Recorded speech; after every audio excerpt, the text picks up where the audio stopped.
Some people say forgiveness is divine. But what happens when the people who should love you most prove they never really knew you at all? My name is Catherine Powell, though everyone who truly knows me calls me Kathy. I'm 73 years old, and I've spent the better part of my life believing that family comes first, that love conquers all disappointments, and that good intentions eventually reveal themselves. I was wrong about so many things.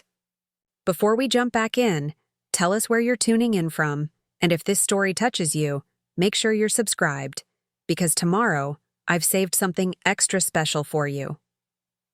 What I'm about to share with you happened just 3 months ago, on what should have been one of the most sacred days of my year. It's a story about expectations, about the gifts we give and the ones we withhold, and about discovering that sometimes the people we think we know best are actually strangers wearing familiar faces.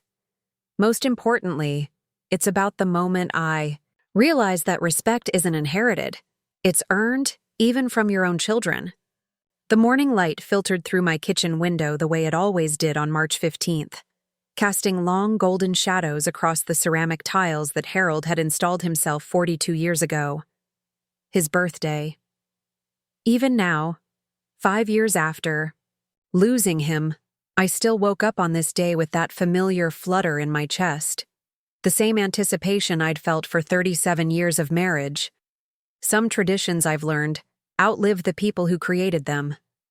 I stood at my kitchen counter, the same avocado-green Formica that Harold always promised we'd replace but never did, and carefully arranged the ingredients for his favorite German chocolate cake.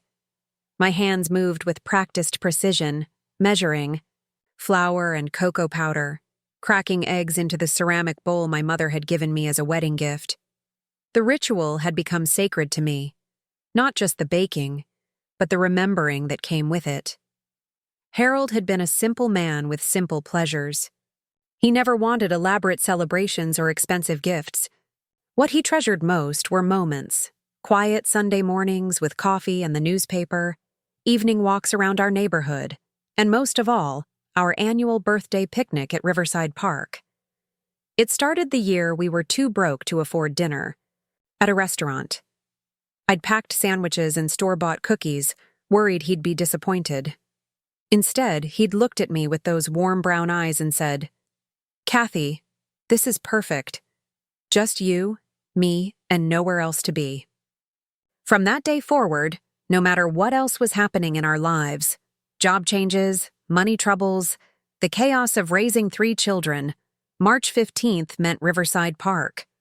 We'd spread our old quilt under the oak tree by the pond, and Harold would insist on feeding the ducks, even though the signs clearly stated not to. "Rules are for people who don't understand joy," he'd say with that mischievous grin that had first caught my attention at a church social in 1962. As I folded the cake batter, memories washed over me like warm honey. I remembered the year our eldest, Michael, was 8, and complained bitterly about having to spend his Saturday at a boring park instead of watching cartoons. Harold had surprised him by bringing a kite, and they'd spent hours getting it airborne, both of them covered in grass stains and laughter. I thought about the time our daughter Sarah, then 16 and mortified by her parents' existence, had reluctantly joined us and ended up having such a good time that she brought her boyfriend the following year. Our youngest, David, had always been Harold's shadow. Even as a grown man with children of his own, he'd never missed a birthday picnic. He'd inherited his father's love for those quiet moments, that ability to find contentment in simple things. Or so I had believed. After Harold's funeral, I'd assumed the tradition would end. How do you celebrate someone's birthday when they're no longer there to blow out the candles? But as March 15th approached that first year, I found myself unable to let it go. I baked his cake, packed his favorite sandwiches, and drove to Riverside Park alone. I sat under our oak tree, told him about my week, and left a piece of cake for the ducks. It felt right, like he was still there listening to my rambling stories about the neighbors and my garden. The children had found out about my solo pilgrimage. Through David, who'd seen me at the park quite by accident. They'd been horrified. "Mom, you can't sit alone at a park talking to yourself," Sarah had scolded over the phone. "People will think you've lost your mind." Michael had been more blunt. "It's unhealthy, Ma. Dad's gone. You need to accept that and move on." But David had understood, or I thought he had. "If it brings you comfort, Mom, then keep doing it," he'd said. "But next year, let us come with you. Dad would want us to be together on his birthday." That conversation had happened 4 years ago, and true to his word, my children had joined me every year since. Well, physically they'd been there. Michael usually spent most of the time on his phone, fielding calls from his law office. Sarah would complain about the sun, the bugs, the uncomfortable ground, and how the park really wasn't suitable for someone of her professional stature.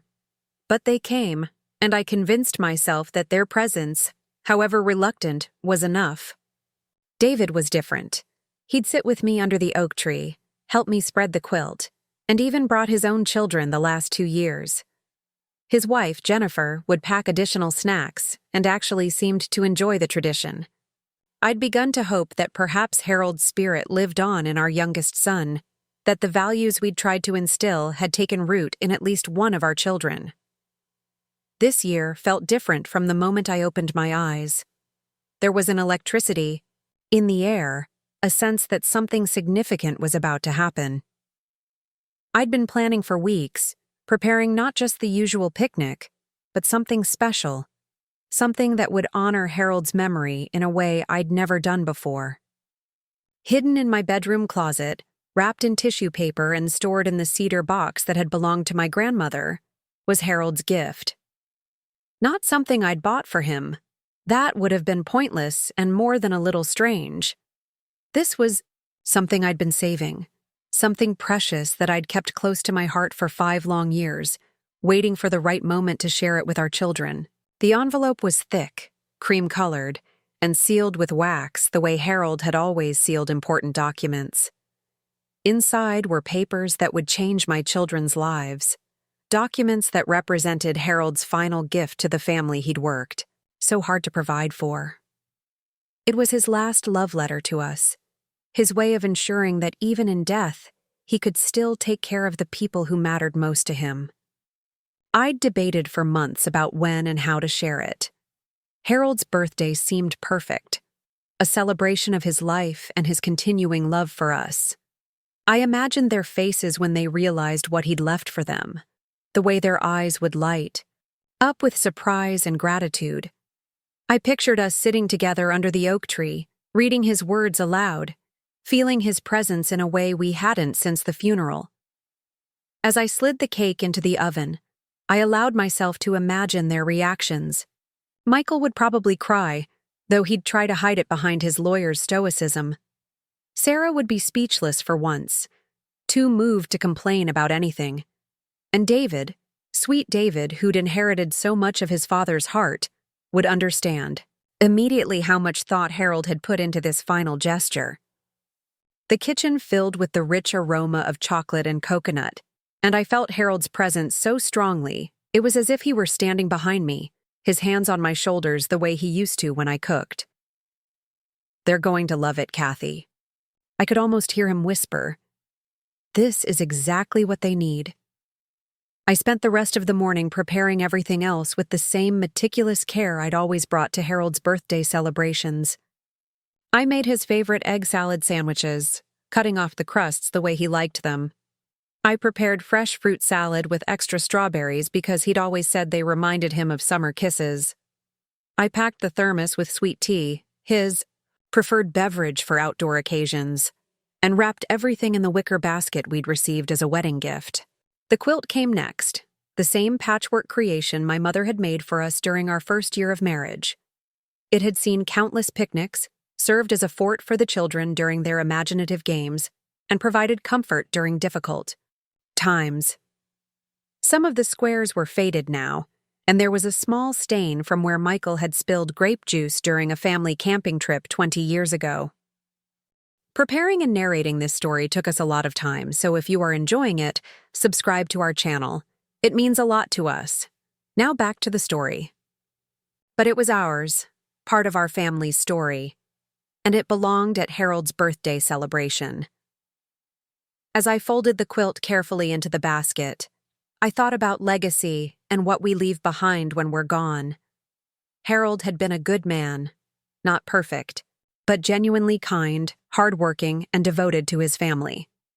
He'd coached Little League for 12 years, not because he loved baseball, but because his children were playing. He'd volunteered at the fire department, served on the church board, and never missed a school play or recital, even when work was overwhelming. More than his actions, though, Harold had taught by example. He'd shown our children what it meant to keep your word, to treat others with dignity, to find joy in simple moments. He demonstrated that love wasn't just a feeling but a choice you made every day, especially when it was difficult. I'd believed, perhaps naively, that these lessons had taken root in our children, that they carried forward his values even if they expressed them differently than he had. The timer chimed, pulling me from my reflections. I removed the cake from the oven, its surface golden and perfect, and set it on the cooling rack. While it cooled, I prepared the coconut pecan frosting from scratch, just as Harold's mother had taught me during our engagement. Some recipes, like some traditions, were too precious to modify or shortcut. By early afternoon, everything was ready. The cake sat proudly on its glass pedestal, decorated with simple elegance rather than elaborate designs. The picnic basket held our feast. The quilt was folded neatly beside it, and Harold's special gift waited in my purse, safely enclosed in its protective envelope. I'd asked the children to pick me up at 2 o'clock. Michael had suggested I could drive myself, but David had insisted they come together as a family. "It's what Dad would have wanted," he'd said, and my heart had swelled with pride at his thoughtfulness. Perhaps I'd raised my children better than I sometimes feared.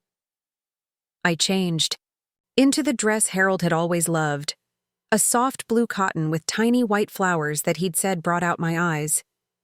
I'd kept it all these years, though it was probably out of style now. Fashion had never mattered much to Harold. He'd always preferred authenticity to trends, substance to appearance. I hoped that preference had influenced our children, though I sometimes wondered if the world had changed too much for such simple virtues to survive. Standing before my bedroom mirror, I saw an old woman looking back at me, but not a defeated one. My hair had gone completely silver, and there were lines around my eyes that hadn't been there when Harold was alive. But there was still strength in my posture, still purpose in my movements. I wasn't ready to become invisible just because I was 73. I had stories to tell, love to give, and apparently, gifts to bestow. The gift. I picked up the envelope. Again, running my fingers over Harold's careful handwriting. He'd always had beautiful penmanship, a lost art in our digital age.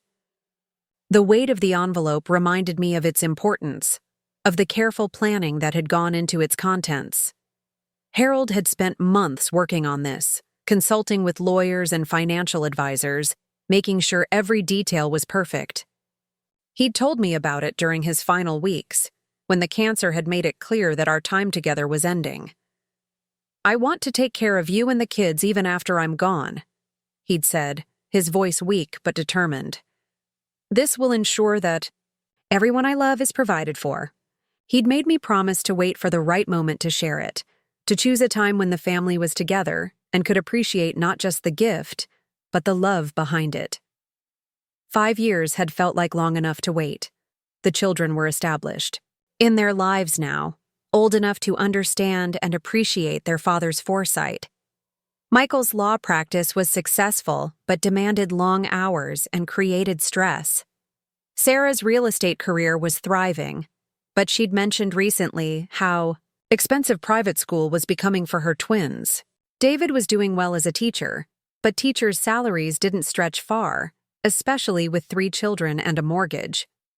Harold's gift would ease those pressures, would allow them to pursue dreams they might have set aside for practical reasons.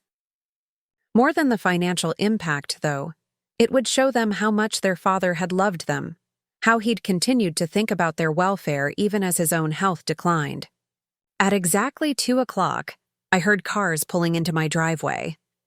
Michael's black Mercedes followed by David's practical Honda, both vehicles reflecting their owners' personalities in ways that would have amused Harold. He'd driven the same pickup truck for 15 years, not because he couldn't afford something newer, but because it still ran well and served its purpose. A vehicle is meant to get you from one place to another, he'd always said. Everything else is just showing off. I gathered my purse, checked that the envelope was secure inside, and took one last look around my kitchen. Everything was ready. The basket sat by the door, the cake was carefully boxed for transport, and I'd even remembered to bring Harold's favorite folding chair, the one he'd insisted was more comfortable than any bench or blanket. Through the window, I watched my children emerge from their cars. Michael looked impeccable as always, his suit probably costing more than I spent on groceries in a month. Sarah appeared stressed, checking her phone even as she walked toward the house. David seemed rushed but smiled when he saw me watching from the window. My heart filled with anticipation as I opened the door to greet them. This was going to be a perfect day, a celebration worthy of Harold's memory, and a gift-giving moment that would strengthen our family bonds. I had no way of knowing that in just a few hours, everything I believed about my children and our relationships would be shattered beyond repair. "Ready for Dad's big day, Mom?" David called out cheerfully as he approached the porch. "More ready than you know," I replied, my hand unconsciously touching my purse where Harold's precious envelope waited. "This year is going to be very special." I had no idea how prophetic those words would prove to be, though not in any way I could have imagined. The ride to Riverside Park began with the same comfortable chaos that had defined our family gatherings for decades. Michael drove his Mercedes with the precision of someone who treated every journey like a business appointment, while Sarah fidgeted in the passenger seat, her manicured fingers dancing across her phone screen in a rhythm I'd grown to recognize as her default state of existence. David followed behind us in his Honda, and through the rear window, I could see Jennifer in the passenger seat, their youngest daughter, Emma, bouncing excitedly in her car seat. I sat in the back of Michael's car, the precious envelope secure, in my handbag, watching the familiar streets of our neighborhood roll past. Spring had arrived early this year, and the dogwood trees were already blooming in spectacular cascades of white and pink. Harold would have loved seeing them like this.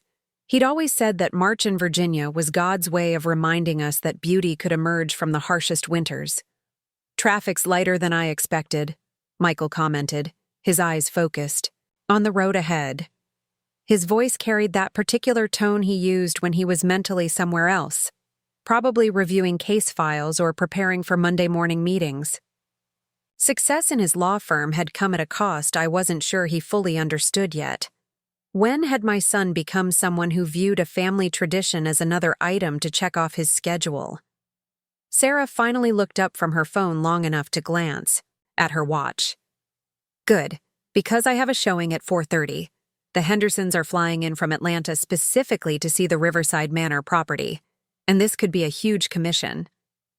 She turned slightly toward me, and I caught a glimpse of the impatience she was trying to hide. "Mom, we'll need to keep today fairly brief, okay? This is a really important client." The words stung more than I expected them to. Brief. As if honoring her father's memory was something that could be efficiently scheduled between more pressing obligations. I felt the weight of Harold's envelope in my purse and wondered if I was making a mistake. Perhaps they weren't ready for what I had planned to share with them. Perhaps they'd moved too far away from the values Harold and I had tried to instill in them. "Of course, dear," I heard myself saying, though inside I felt a familiar disappointment settling in my chest like a cold stone. "We wouldn't want to interfere with business." Michael caught my tone in the rearview mirror and attempted damage control. What Sarah means is that we want to make sure we have quality time together without feeling rushed. Right, Sarah? Sarah was already back to her phone, typing furiously. She murmured without looking up. Quality time. Absolutely. I turned my attention to the window, watching the landscape change from suburban neighborhoods to the more natural setting that surrounded Riverside Park. The trees grew thicker here, their branches forming a canopy that filtered the afternoon sunlight into dancing patterns of gold and green. This drive had always been a transition for me, a journey from the ordinary world into a space that belonged specifically to Harold and our family. When the children were young, this 15-minute drive had been filled with excited chatter about what games they'd play at the park, arguments over who got to feed the ducks, and Harold's terrible jokes that made them groan and giggle in equal measure. Now the car felt hollow despite being full of people. We were all present in body, but our hearts seemed to be scattered in different directions. David's Honda pulled up beside us at a red light, and I waved at Emma, who pressed her face against the window and made silly faces at me.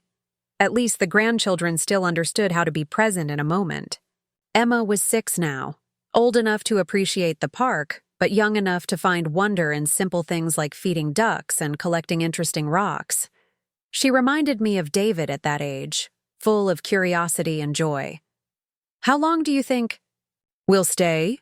Michael asked as we turned into the park entrance. The question was casual, but I heard the underlying message. He was already planning his exit strategy. "As long as it takes," I replied, surprised by the firmness in my own voice. "Today is important, Michael, more important than you realize." Something in my tone must have registered because he glanced at me again in the rearview mirror, his expression slightly more attentive. Sarah, however, remained absorbed in her digital world, apparently negotiating something complex via text message. Riverside Park looked exactly as I remembered it, as if it existed outside the normal flow of time. The oak trees were fuller now, their branches reaching further toward the sky, but the basic landscape remained unchanged.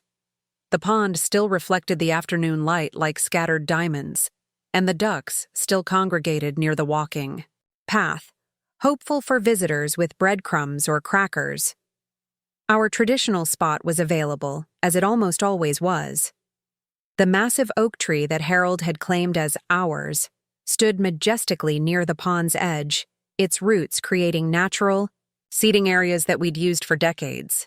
The ground beneath it was level and perfect for spreading a quilt, and the branches provided just enough shade to make even hot summer days comfortable.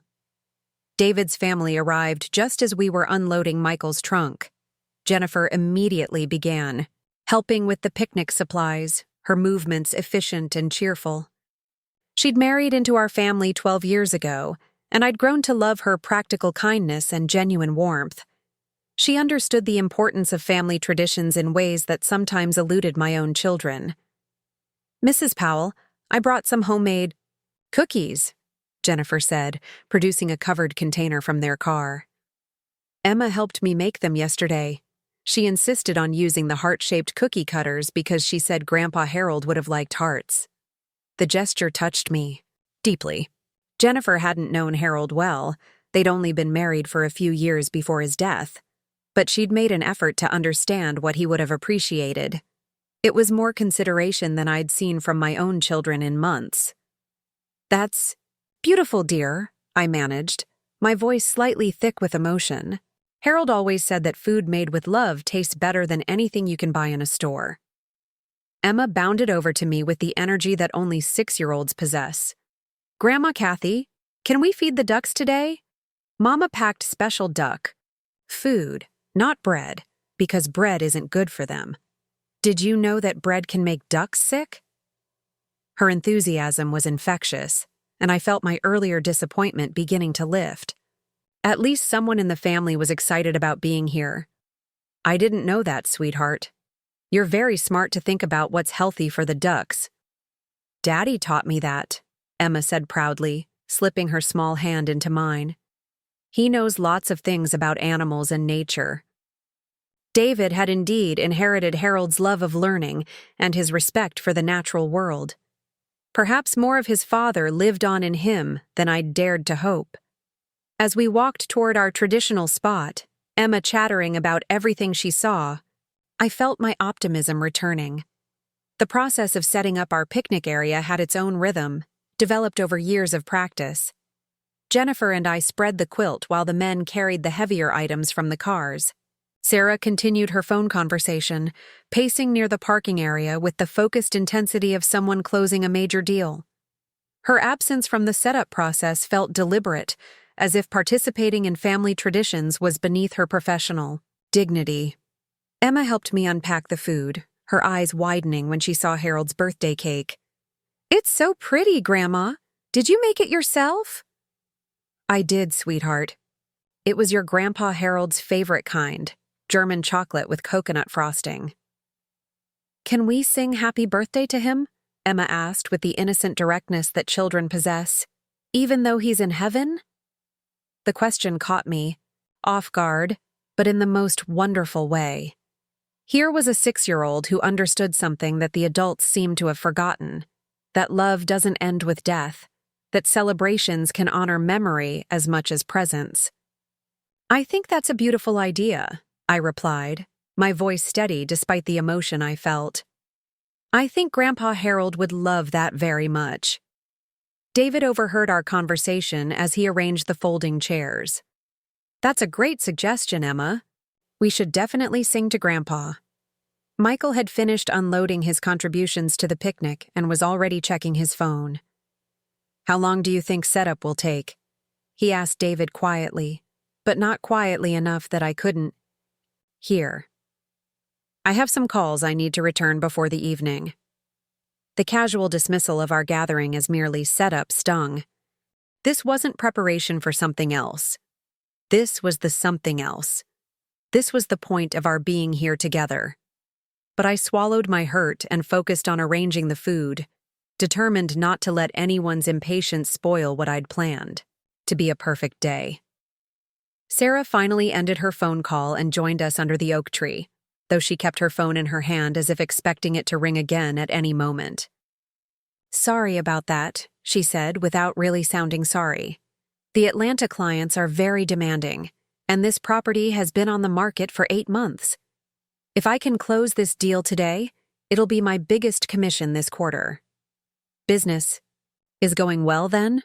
I asked, genuinely interested in my daughter's success, despite feeling hurt by her divided attention.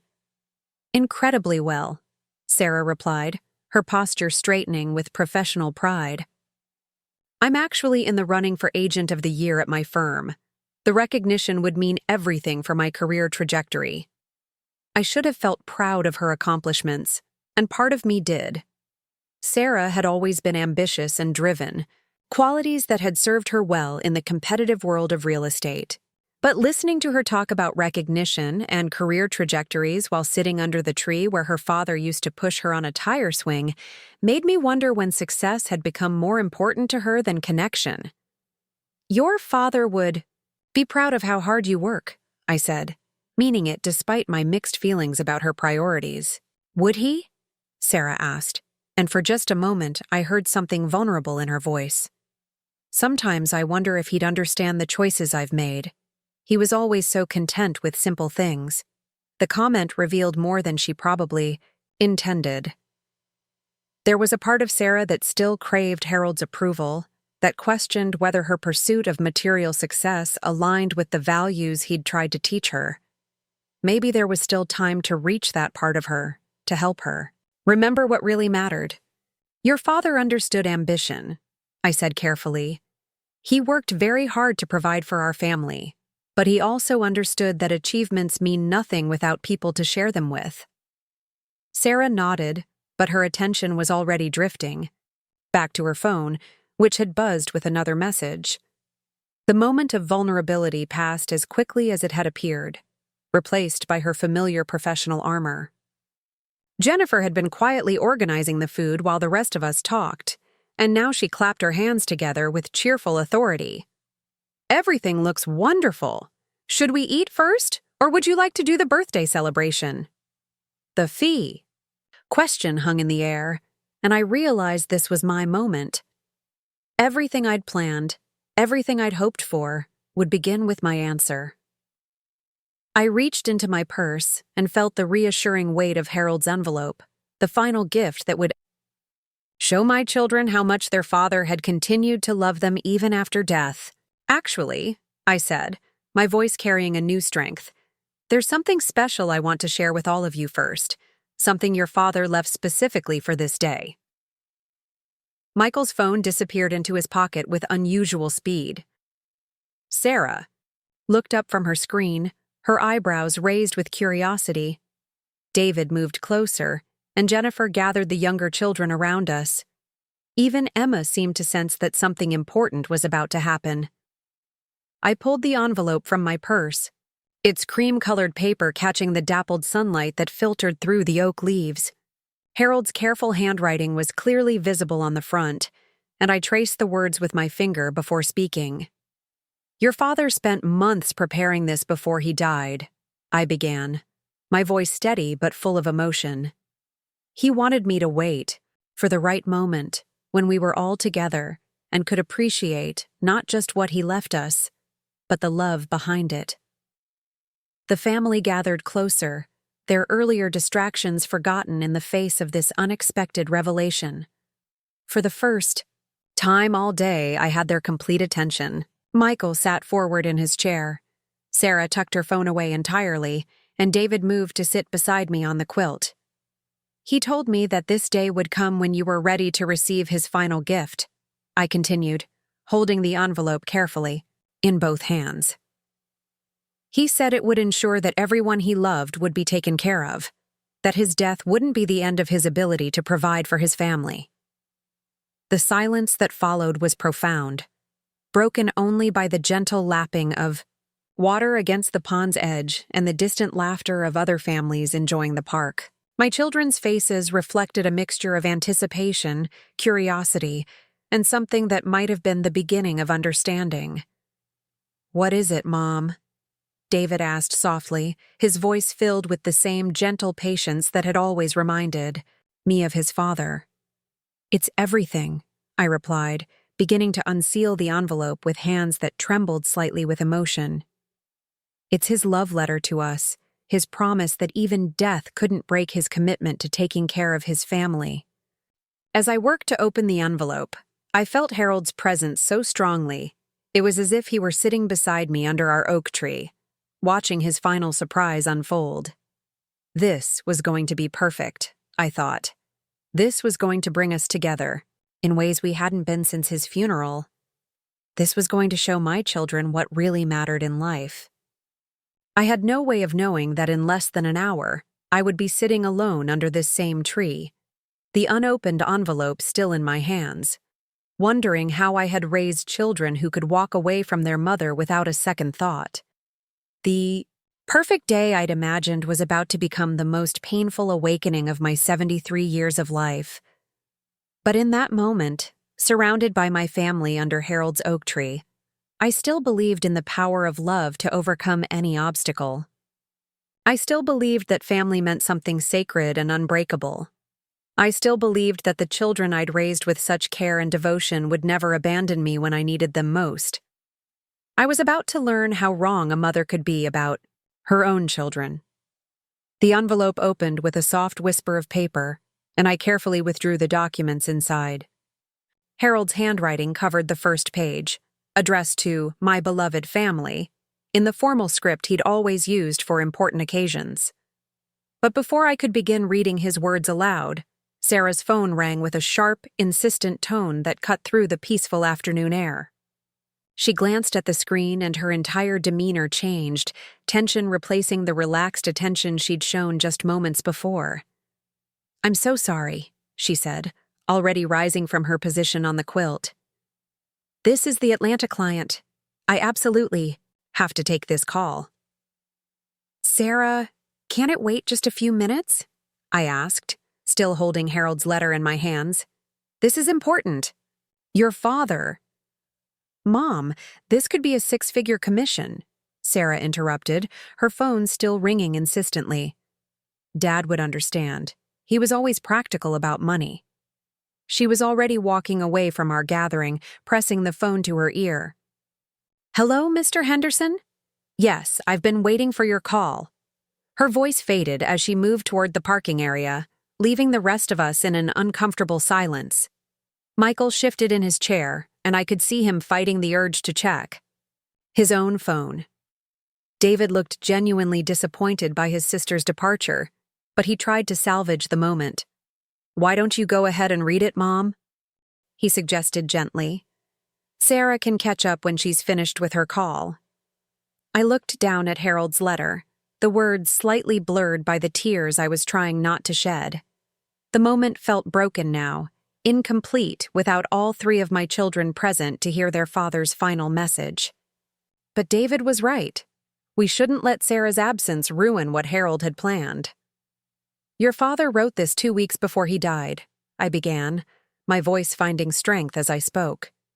"He was very weak by then, but he insisted on writing it himself. He said some things were too important to dictate to someone else." Michael leaned forward, his lawyer's training making him naturally interested in any legal documents.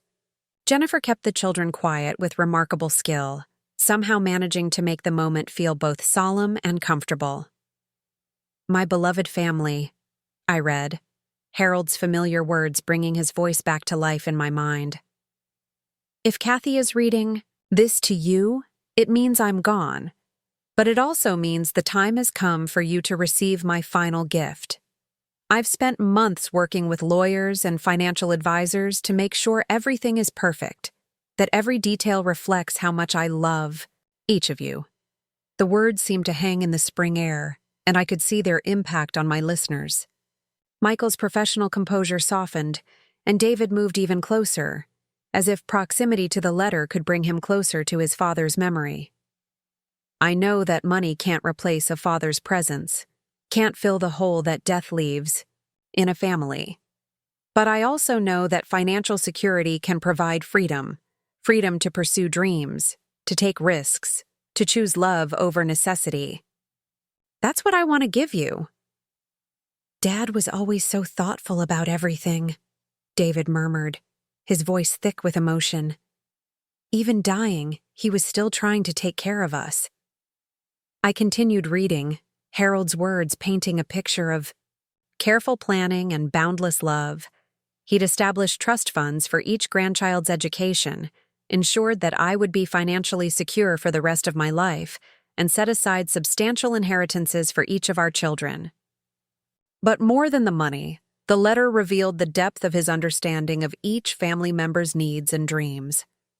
For Michael, he'd specifically mentioned funds that could allow him to start his own practice if he chose, to step away from the demanding firm where he currently worked. For Sarah, he'd provided resources that could let her invest in her own real estate company rather than working for others. For David, there was enough to pay off his mortgage and establish a college fund for his children, relieving the financial pressures that came with a teacher's salary. "But there's one condition," I read, and I could hear Harold's gentle humor in the words even across 5 years of separation. "This gift comes with the expectation that you'll remember what really matters. Money is just a tool. Use it to build the kind of life that honors the values we tried to teach you. Use it to create more time for family, more opportunities for kindness, more space for the simple joys that make life worth living." The letter continued for several more paragraphs, filled with specific memories and personal messages for each child. Harold had anticipated that they would be older when they received this gift, more established in their lives, and better able to appreciate both its practical value and its emotional significance. As I neared the end of the letter, I became aware that Sarah's phone conversation had grown louder and more animated. She was pacing near the parking area, gesturing emphatically as she spoke. Occasionally, her voice would carry across the park, fragments of real estate jargon mixing with the more natural sounds of water and wind. "I love you all more than words can express," I concluded, Harold's final paragraph bringing tears to my eyes despite having read it privately several times over the past weeks. Take care of each other. Take care of your mother. And remember that the greatest inheritance I can leave you is the example of how to live with purpose and love. Until we meet again, I remain your devoted husband and father, Harold. The silence that followed was profound and sacred. Even Emma seemed to understand that something important had just happened, though she couldn't fully comprehend the implications of what she'd heard. Michael was openly crying, something I hadn't seen since Harold's funeral. David had moved to sit beside me, his arm around my shoulders in a gesture of comfort and connection. "Mom," Michael said, his voice barely audible, "I had no idea Dad had planned something like this. The amount of work this must have taken, the legal complexity." "He wanted it to be perfect," I replied, carefully refolding the letter. He spent hours with his lawyer and financial advisor, making sure every detail was exactly right. He even had backup plans in case laws changed or investments didn't perform as expected. How does this work practically?" David asked, and I could hear him trying to balance emotional processing with practical concerns. "There are additional documents," I explained, patting my purse where the rest of Harold's gift waited. "Account numbers, contact information, for the financial advisor, detailed instructions for each of you. Your father thought of everything." It was at that moment that Sarah's voice rose to a level that we couldn't ignore, her excitement carrying clearly across the park. Yes, absolutely. We can close on Thursday if that works for you. This is fantastic news." Her celebration of her business success, happening simultaneously with our reading of her father's final letter, created a jarring contrast that none of us could ignore. Michael looked uncomfortable, David appeared hurt, and Jennifer seemed embarrassed on Sarah's behalf. "Should we wait for Sarah to finish her call?" Jennifer asked diplomatically, though we could all see that Sarah showed no signs of wrapping up her conversation. "Let's give her a few more minutes," I decided, though I felt a growing disappointment in my daughter's priorities. This was her father's final gift, his last communication with his children, and she was missing it for a business deal. Michael used the pause to process what he'd heard, and I could see him mentally calculating the implications of Harold's gift. "Mom, this changes everything," he said quietly. "The financial security this provides. I could leave the firm, maybe start a practice focused on helping families instead of corporations. Dad always said I was too idealistic for corporate law." The transformation in Michael's demeanor was remarkable. The tense, hurried man who'd driven us to the park was being replaced by someone who seemed to remember his own dreams and values. This was exactly what Harold had hoped for, that his gift would provide not just security, but freedom to choose meaningful work over merely profitable work. "Your father believed in your idealism," I told him. "He always said the world needed more lawyers who cared about justice instead of just billable hours." David was equally moved, though his response was more emotional than practical.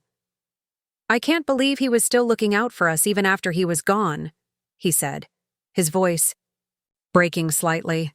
"And the college funds for the kids. Emma and the boys will be able to go to any school they want without us going into debt." "That was very important to him," I confirmed. "He didn't want the grandchildren to start their adult lives burdened by student loans the way so many young people are today." Jennifer wiped away tears as she listened to our conversation. "He was such a wonderful man," she said. "I wish I'd had more time to know him better." "He would have loved watching you and David build your family together," I assured her. "He always said that watching his children become good parents was one of his greatest joys." Sarah's phone conversation continued in the background, a constant reminder of her absence from this sacred moment. I found myself growing increasingly frustrated with her divided attention, though I tried to hide my feelings for the sake of family harmony. "Maybe I should go get her," David suggested, glancing toward where Sarah was still pacing and gesturing animatedly. "Let's give her just a little longer," I replied, though my patience was wearing thin. Surely she'll wrap up her call soon. But Sarah's conversation showed no signs of ending. If anything, it seemed to be expanding into new territory, with discussions of property inspections, financing options, and closing dates. Her excited energy was visible even from a distance, and it was clear that she was completely absorbed in her business success.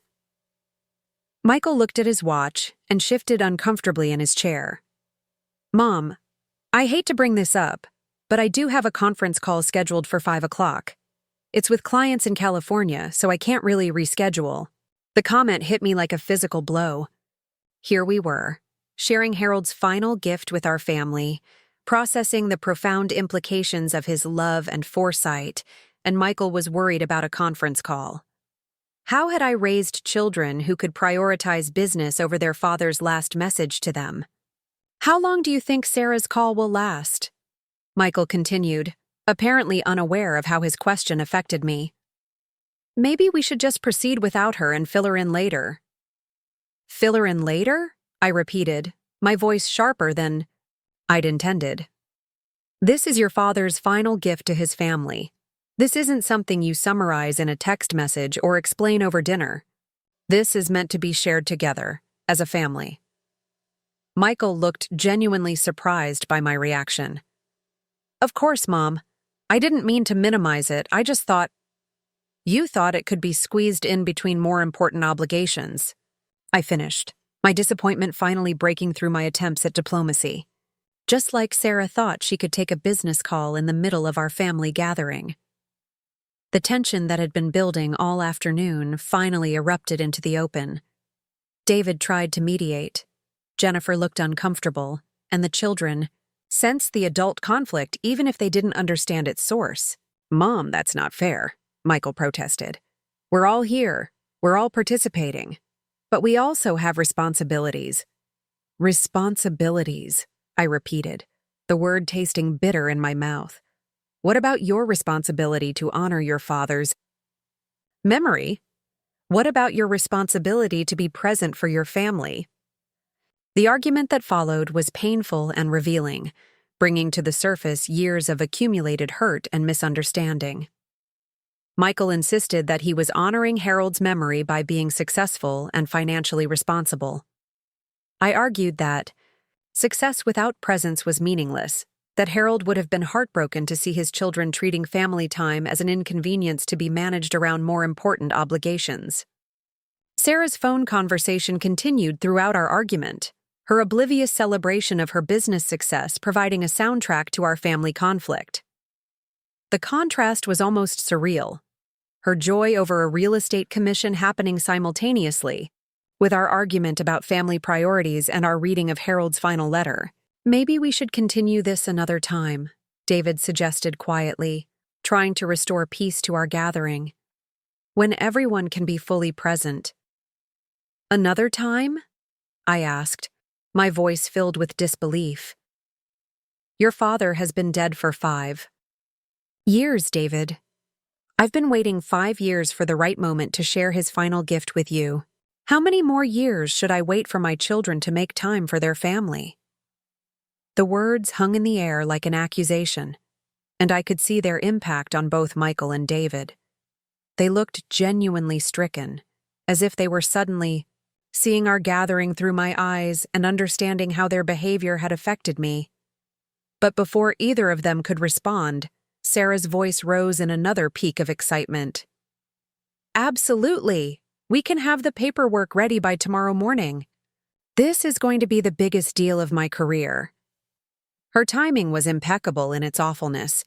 Here we were, having a painful conversation about family priorities and the meaning of Harold's gift, and Sarah chose that moment to celebrate her business success with maximum enthusiasm. Something inside me finally snapped.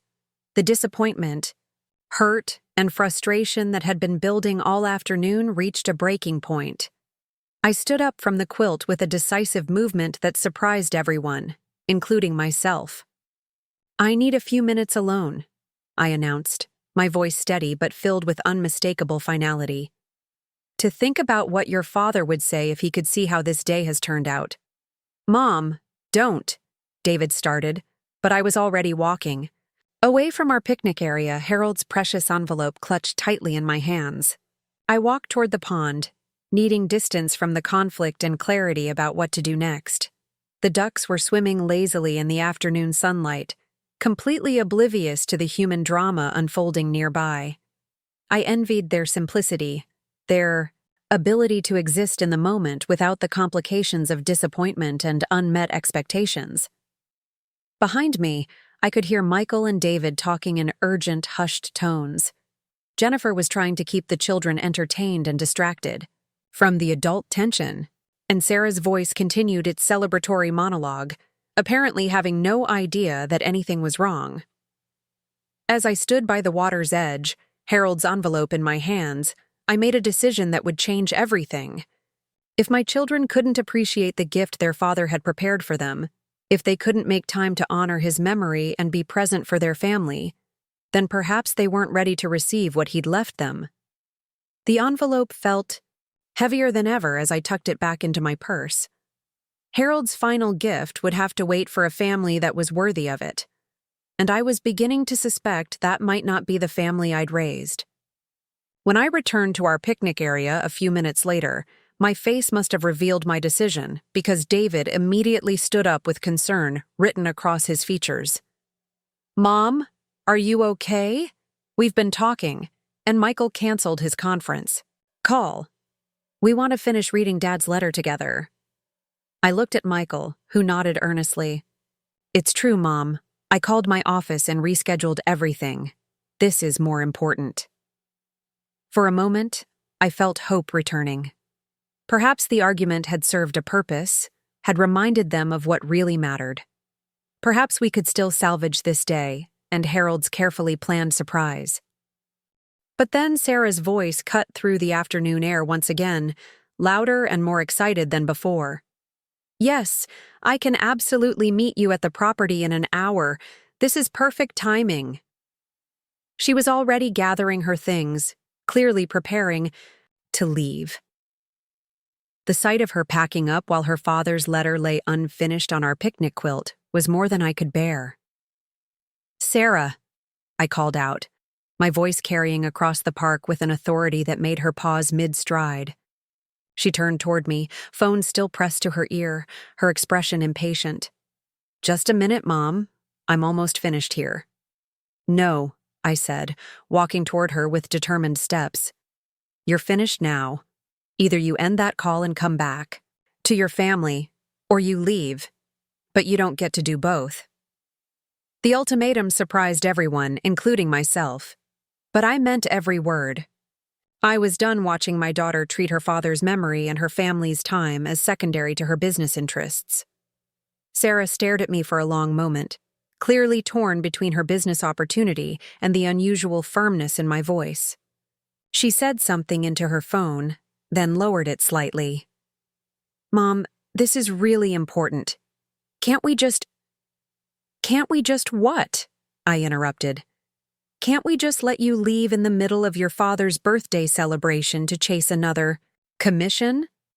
Can't we just accept that making money is more important to you than honoring the man who raised you?" The confrontation was public now, visible to other families in the park and impossible to ignore. Michael and David had both risen from their chairs, uncertain whether to intervene or let the conflict play out. Sarah's face flushed with anger and embarrassment. "That's not fair, Mom. You know I loved Dad, but I also have responsibilities, obligations to my clients." "Your father is dead, Sarah," I said, my voice cutting through her excuses with brutal clarity. "He's been dead for 5 years. How many more chances do you think you'll get to honor his memory with your family?" The words hung between us like a challenge, and I could see Sarah struggling with her response. Her phone was still active in her hand, her client presumably, waiting for her return to their conversation. "I'll call you back in 5 minutes," she said into the phone, finally ending the call. But her body language made it clear that this was a temporary pause, not a genuine commitment to staying. "Thank you," I said, though I wasn't sure I believed her gesture was sincere. Sarah walked back toward our picnic area, but her movements were hurried and impatient. She sat down on the edge of the quilt, but didn't relax into the gathering the way the rest of us had. Instead, she perched as if ready to spring back into action at any moment. "Okay," she said, her voice tight with controlled frustration. "I'm here. Let's finish whatever Dad left for us so I can get back to my client." The casual dismissal of Harold's gift as whatever Dad left for us was like a slap across my face. This wasn't just money or documents. This was her father's final expression of love, his last communication with his children, his carefully planned legacy for the family he'd spent his life providing for. I looked around at my 3 children, sitting together under Harold's oak tree but miles apart in spirit. Michael was checking his watch despite having canceled his conference call. Sarah was fidgeting with her phone, clearly counting the minutes until she could return to her business deal. Even David, who had been the most present and engaged, seemed distracted by the conflict that had erupted around us. This wasn't the family gathering Harold had envisioned when he planned his final gift. This wasn't the loving, connected family that deserved to receive his legacy. These weren't children who would honor his memory or use his gift to build the kind of meaningful life he'd hoped for them. The realization hit me with devastating clarity. I had failed as a mother. Somehow, despite Harold's example and our best efforts, I had raised children who valued success over relationships, who treated family time as an inconvenience, who could walk away from their father's final gift to chase business opportunities. "You know what?" I said, standing up from the quilt with sudden decisiveness. "I think I've made a mistake." "What do you mean?" David asked, genuine concern in his voice. "I mean that your father spent months preparing a gift for children who would appreciate it, who would understand its significance, who would be present enough to receive it properly." I looked at each of them in turn, seeing them clearly for, perhaps the first time. "I don't think those children are here today." "Mom, that's not—" Michael started, but I held up my hand to stop him. "Michael, you've been worried about your conference call since we arrived. Sarah, you've taken 3 business calls and are clearly planning to leave early for another appointment. And David." I paused, looking at my youngest son, who had always been my hope for carrying forward Harold's values. "David, you're the only one who seems to understand that this day is supposed to be about family, but even you seem ready to give up and try again another time." The truth of my words settled over our gathering like a heavy blanket. Nobody could deny the accuracy of my observations, though I could see they wanted to argue with my conclusions. "Your father's gift isn't just money," I continued, my voice growing stronger with conviction. "It's a test. It's his way of seeing whether the children he raised would be worthy of his sacrifice, whether they learned the values he tried to teach them." "Mom, you're being dramatic," Sarah began, but I cut her off. "Am I? Your father worked 2 jobs, for 5 years to pay for your college education, Sarah." The silence that followed my unfinished sentence stretched endlessly under the oak tree. I could see my words had struck deep, but instead of the shame or self-reflection I'd hoped for, I watched my children's faces harden with defensive anger. The afternoon sun seemed harsher now, casting sharp shadows that divided our family gathering into fragments of light and darkness. Sarah was the first to break the silence, her voice cold and clipped. "Mom, I think you're being incredibly unfair. We all loved Dad, and we're all here honoring his memory in our own ways. Just because we have adult responsibilities doesn't mean we don't care about family." "Adult responsibilities," I repeated, tasting the bitterness of those words. "Is that what we're calling it when you abandon your family for money?" The accusation hung in the air between us, and I watched Sarah's face flush with anger and hurt. But before she could respond, her phone rang again.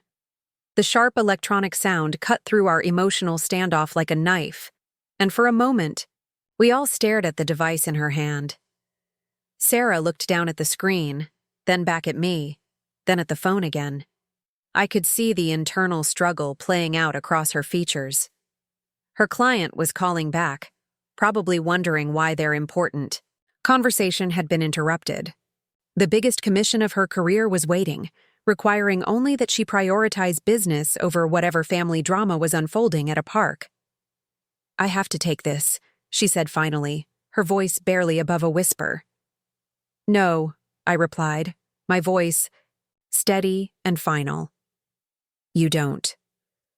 But Sarah was already answering the call, turning away from our gathering as she spoke. "Hi, Mr. Henderson. Yes, I'm so sorry about the delay. Where were we?" That was the moment something inside me broke completely. Not cracked or bent, but shattered beyond any possibility of repair. I watched my daughter choose a stranger's business deal over her father's final gift. Watched her walk away from our family gathering for the second time in less than an hour. And I understood with crystal clarity that I had been living in a fantasy. The children I thought I'd raised, the family I believed we'd built, the values I assumed we'd instilled, none of it was real. Or perhaps it had been real once, but somewhere along the way, the world had taught my children different lessons than the ones Harold and I had tried to share. Michael cleared his throat uncomfortably. "Mom, maybe we should reschedule this for another day, when everyone can be fully present without distractions." Another day. As if Harold's birthday was just another arbitrary date on the calendar. As if the significance of this annual tradition could be transferred to whatever Saturday happened to be convenient for everyone's schedules. The suggestion revealed how little Michael understood about what this day meant to me, how completely he'd missed the point of everything we'd been trying to do. "There won't be another day, Michael," I said quietly, and something in my tone made him look at me more carefully. "This was it. This was your chance to show that you understood what your father tried to teach you, what this family is supposed to mean." "Mom, you're being melodramatic," David said, though his voice lacked conviction.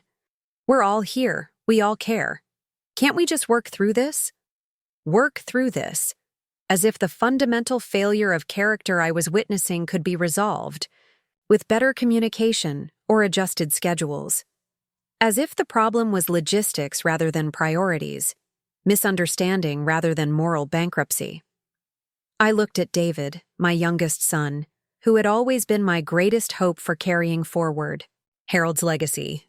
Even he didn't understand. Even he thought this was just a family argument that could be smoothed over with patience and compromise. The realization that I'd failed with all three of my children hit me like a physical blow. "I need to be alone. For a while," I announced, gathering my purse and Harold's precious envelope, "to think about what comes next." "Mom, don't leave," David pleaded, rising from the quilt. "We can figure this out. We can make this work." But I was already walking away, leaving them sitting under Harold's oak tree with the remnants of our interrupted celebration. Behind me, I could hear Jennifer trying to explain to the children why Grandma seemed upset. Could hear Michael and David discussing in urgent whispers whether one of them should follow me. Let them discuss, I thought bitterly. Let them analyze and strategize and apply their adult problem-solving skills to the situation they'd created. None of it would change the fundamental truth I'd discovered today. My children were strangers to me, and I was apparently a stranger to them as well. I walked slowly around the perimeter of the park, my feet following familiar paths that Harold and I had walked countless times over the decades. The spring flowers were blooming everywhere, daffodils, and tulips and the early azaleas that he'd always loved. He should have been here to see them. Should have been sitting under our tree listening to his grandchildren's chatter and sharing stories about when their parents were young. Instead, he was gone, and the children he'd worked so hard to provide, for couldn't spare a few uninterrupted hours to honor his memory. The irony was devastating. Harold had sacrificed time with his family to ensure their financial security, and now they were sacrificing time with family to pursue their own financial success. The cycle was complete, and it was utterly hollow. Other families were scattered throughout the park, and I found myself observing them with new eyes. A young couple was teaching their toddler to feed the ducks, all three of them completely absorbed in the simple joy of the moment. A group of teenagers was playing frisbee, their laughter carrying across the water. An elderly man was sitting, alone on a bench, reading a book and occasionally looking up to watch the world around him with peaceful contentment. Everyone seemed to understand something that my own family had forgotten. That presence was a gift, that attention was a form of love, that moments like these were precious precisely because they couldn't be bought or scheduled or optimized for maximum efficiency. I found myself at the far end of the park, near the old wooden bridge that crossed the narrowest part of the pond. Harold and I used to bring the children here when they were small, and they'd drop sticks into the water on one side and run to the other side to watch them emerge. Such a simple game, but it had entertained them for hours. When had they stopped? Finding joy in simple things? When had they learned to measure every experience by its practical value or financial potential? The bridge was empty now except for me, and I leaned against the wooden railing and tried to process what had just happened. For months, I'd been planning this day. For years, I'd been waiting for the right moment to share Harold's final gift. And in less than an hour, my children had proven themselves unworthy of what their father had prepared for them. But perhaps that wasn't entirely fair. Perhaps the fault was mine as much as theirs. Perhaps I'd enabled their behavior over the years, made excuses for their absence, accepted their divided attention as normal rather than demanding better.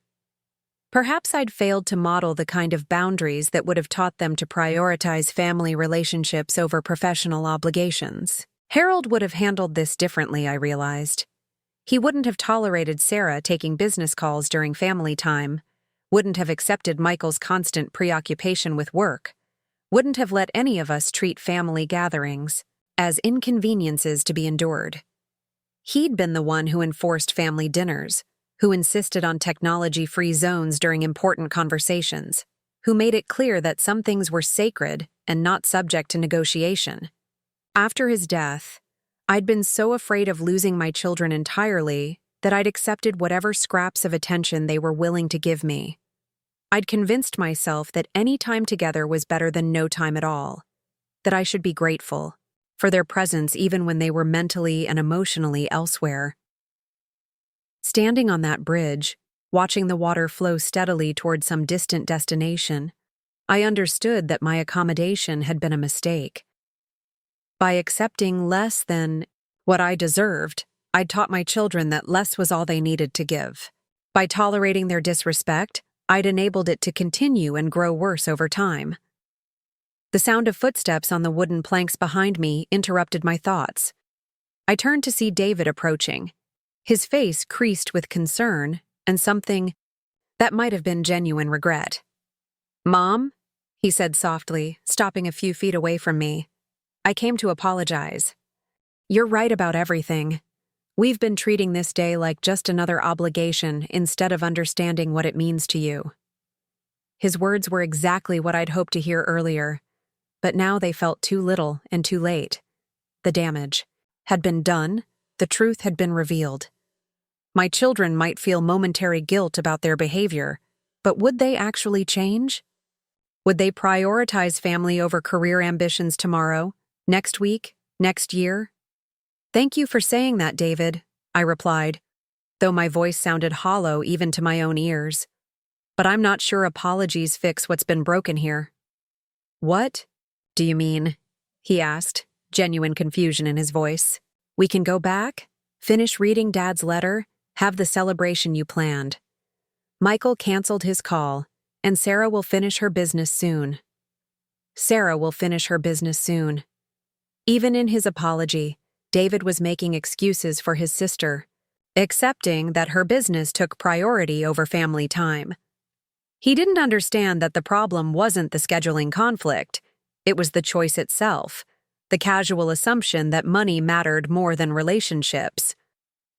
"David, do you really think your father would be proud of how today went?" I asked, turning to face him fully. "Do you think he'd understand why Sarah chose a business call over his final letter? Why Michael was more worried about his conference than about being present for his family?"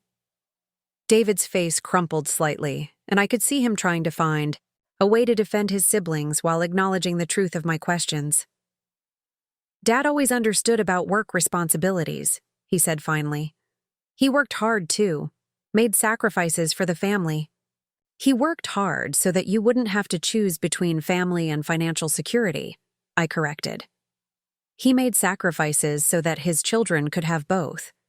But instead of using the foundation he built to create more time for relationships, you've used it to justify spending even less time together. The words were harsh but true, and I could see them landing with painful accuracy. David looked genuinely stricken, as if he was seeing our family dynamics clearly for the first time. "So what happens now?" he asked quietly. "What do you want us to do?" The question hung between us, and I realized I didn't have a clear answer. What did I want? An apology?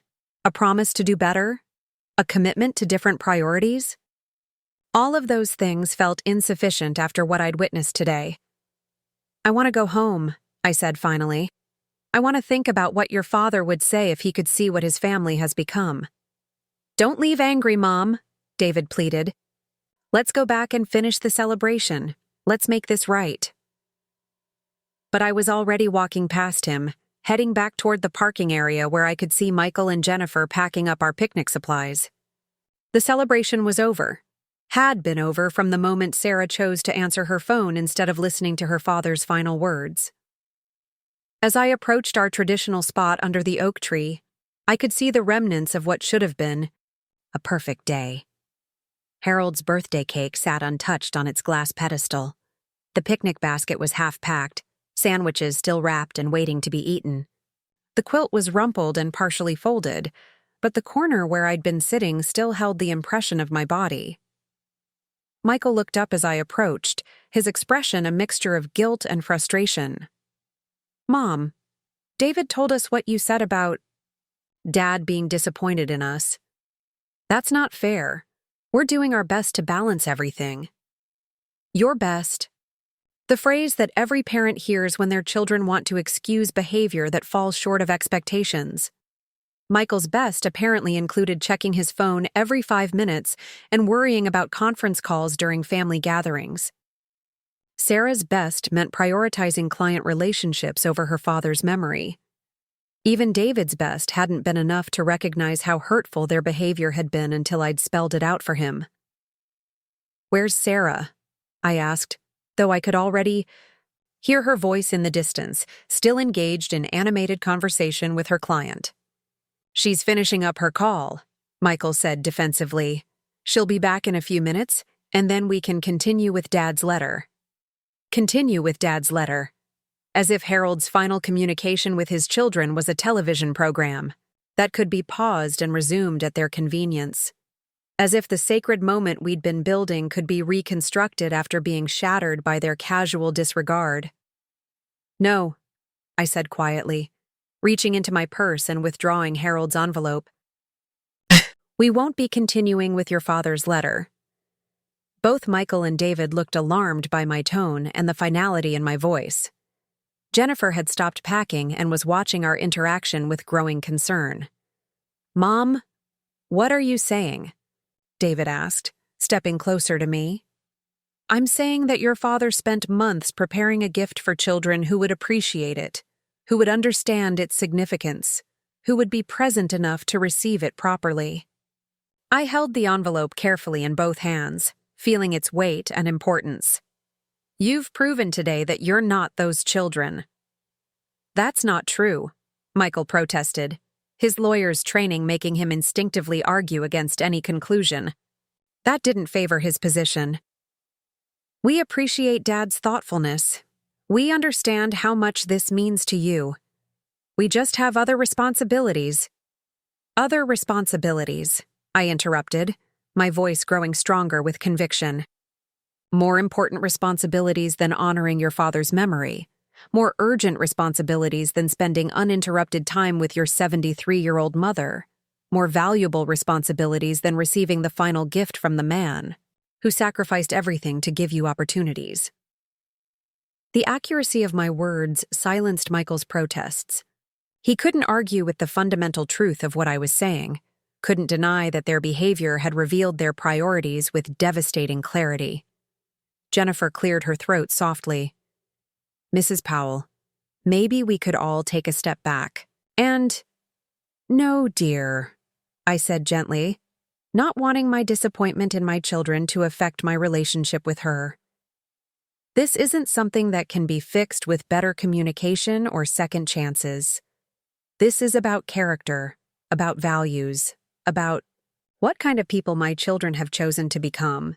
Sarah's laughter carried across the park, bright and celebratory as she continued her business negotiations. The sound felt like salt in an open wound, a constant reminder that she'd chosen financial success over family connection at the most important moment. "I'm leaving," I announced, tucking Harold's envelope back into my purse. "I need time to think about what to do with your father's gift, since it's clear that none of you are ready to receive it." "Mom, please don't do this," David begged, genuine distress in his voice. "Don't let one bad afternoon destroy our family." One bad afternoon. That's how he saw it. A single moment of poor timing rather than a revelation of deeper problems. He didn't understand that this wasn't about one afternoon, but about years of accumulated disrespect, months of divided attention, decades of taking family relationships for granted. "This afternoon didn't destroy our family, David," I replied sadly. "It revealed that our family was already destroyed. I just didn't want to see it before now." I walked toward the parking area, leaving my children standing under Harold's oak tree with the remnants of their father's birthday celebration. Behind me, I could hear urgent, whispered conversations. Someone calling my name, the sound of Jennifer trying to explain to the grandchildren why their planned picnic was ending so abruptly. But I didn't turn around. For the first time in years, I was choosing my own dignity over their comfort, my own needs over their convenience. Harold would have been proud of me for finally setting boundaries, for refusing to accept behavior that fell so far short of the values we'd tried to instill. As I reached my car, I realized I didn't have a way to get home. Michael had driven me to the park, and his car keys were presumably still in his pocket. For a moment, I stood beside my vehicle feeling foolish and stranded, my dramatic exit undermined by practical logistics. "Mom!" David called out, jogging toward me with my car keys in his hand. "You forgot these." I looked at the keys, then at my son's face, seeing genuine remorse and confusion there. He was trying to understand what had gone wrong, trying to figure out how to fix whatever had been broken. But some things couldn't be fixed, only accepted and grieved. "Thank you," I said, taking the keys from his hand. "Tell your brother and sister that when they're ready to prioritize family over everything else, they can contact me. Until then, I need some space to figure out what comes next." "Mom, this is crazy," David protested. "We're family. We work through problems together. We don't just walk away." "Don't we?" I asked, looking back toward where Sarah was still engaged in her phone conversation. "Isn't that exactly what your sister just did? Walked away from her family for the sake of a business deal?" David followed my gaze and saw Sarah pacing near the picnic area, still deep in conversation with her client, completely oblivious to the family crisis unfolding around her. The sight seemed to deflate some of his righteous indignation about my departure. "She'll finish soon," he said, but his voice lacked conviction. "And then what? She'll give us her partial attention until the next important call comes in? She'll participate in our family gathering until something more profitable demands her focus?" I shook my head sadly. "That's not family, David. That's just people who happen to share DNA occupying the same space temporarily." I got into my car, started the engine, and rolled down the window to say goodbye to my youngest son. He looked lost standing there, caught between loyalty to his siblings and recognition that I might be right about our family's dysfunction. "I love you all," I said, meaning it despite everything that had happened. "But love isn't enough if it's not accompanied by respect, by presence, by genuine priority. Your father understood that. I hope someday you will too. I drove away from Riverside Park slowly, watching in my rearview mirror as David walked back toward the oak tree where Michael and Jennifer waited with the children. Sarah was still on her phone, still conducting the business that was more important to her than her father's birthday celebration. The drive home felt longer than usual, though the distance was exactly the same as it had been that morning. Everything looked different now. The familiar streets, the neighborhood houses, even my own driveway when I finally reached it. I was returning to the same physical space I'd left a few hours earlier. But I was a different person than the woman who had been so excited about sharing Harold's gift with her family. Inside my house, the silence felt profound and absolute. No phone conversations, no urgent business calls, no divided attention or competing priorities. Just peace and the space to think clearly about what had happened and what it meant. I sat in Harold's old recliner, the one I'd kept in exactly the same position since his death, and pulled his envelope from my purse. The cream-colored paper looked the same as it had that morning, but its significance felt completely different now. Instead of a gift waiting to be shared with grateful children, it felt like evidence of Harold's misplaced faith in the family we'd raised together. What would I do with his legacy now? The financial advisors would need instructions, the legal documents would require decisions, the carefully planned distribution of assets would have to be reconsidered. Harold had assumed his children would be worthy recipients of his generosity, would use his gift to build meaningful lives focused on family and service rather than accumulation and status.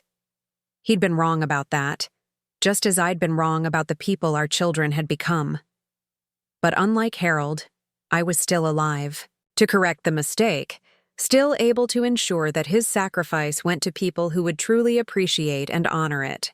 The idea that began forming in my mind felt both radical and completely natural. If my children couldn't appreciate Harold's gift, perhaps there were others who would. If his own family wouldn't honor his values, perhaps strangers would prove more worthy of his generosity. I thought about the young couple I'd seen at the park, teaching their toddler to feed the ducks with such patience and joy. I thought about the elderly man reading peacefully on the bench, content with simple pleasures. I thought about Jennifer, who had shown more respect for Harold's memory today than his own children had managed. There were people in the world who understood what Harold had valued, who lived the kind of lives he'd tried to model. Perhaps his legacy would be better served by supporting them rather than enabling my children's pursuit of professional success at the expense of everything else. The phone rang 3 times during my first hour home, but I didn't answer it. I could see from the caller ID that it was David, probably trying to mediate some kind of reconciliation, probably hoping to smooth over the afternoon's conflict with promises that next time would be different. But I'd heard those promises before, after other disappointing family gatherings, other instances of divided attention and competing priorities. Nothing had changed because nothing had been required to change. I'd always been the one to compromise, to accept less than I deserved, to make excuses for behavior that fell short of basic respect.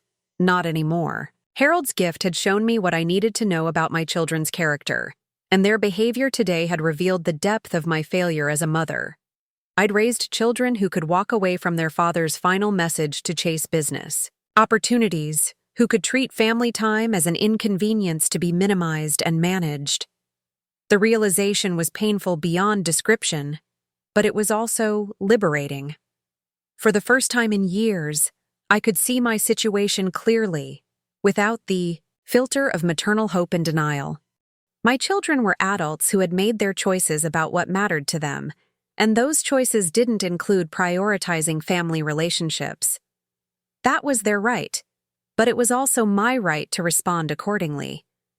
If they wanted to treat me as an obligation rather than a priority, if they wanted to honor their father's memory with divided attention and grudging participation, then they could face the consequences of those choices. Harold's envelope sat on the table beside me, containing documents that could change my children's lives, could provide them with financial freedom and security beyond anything they'd dreamed possible.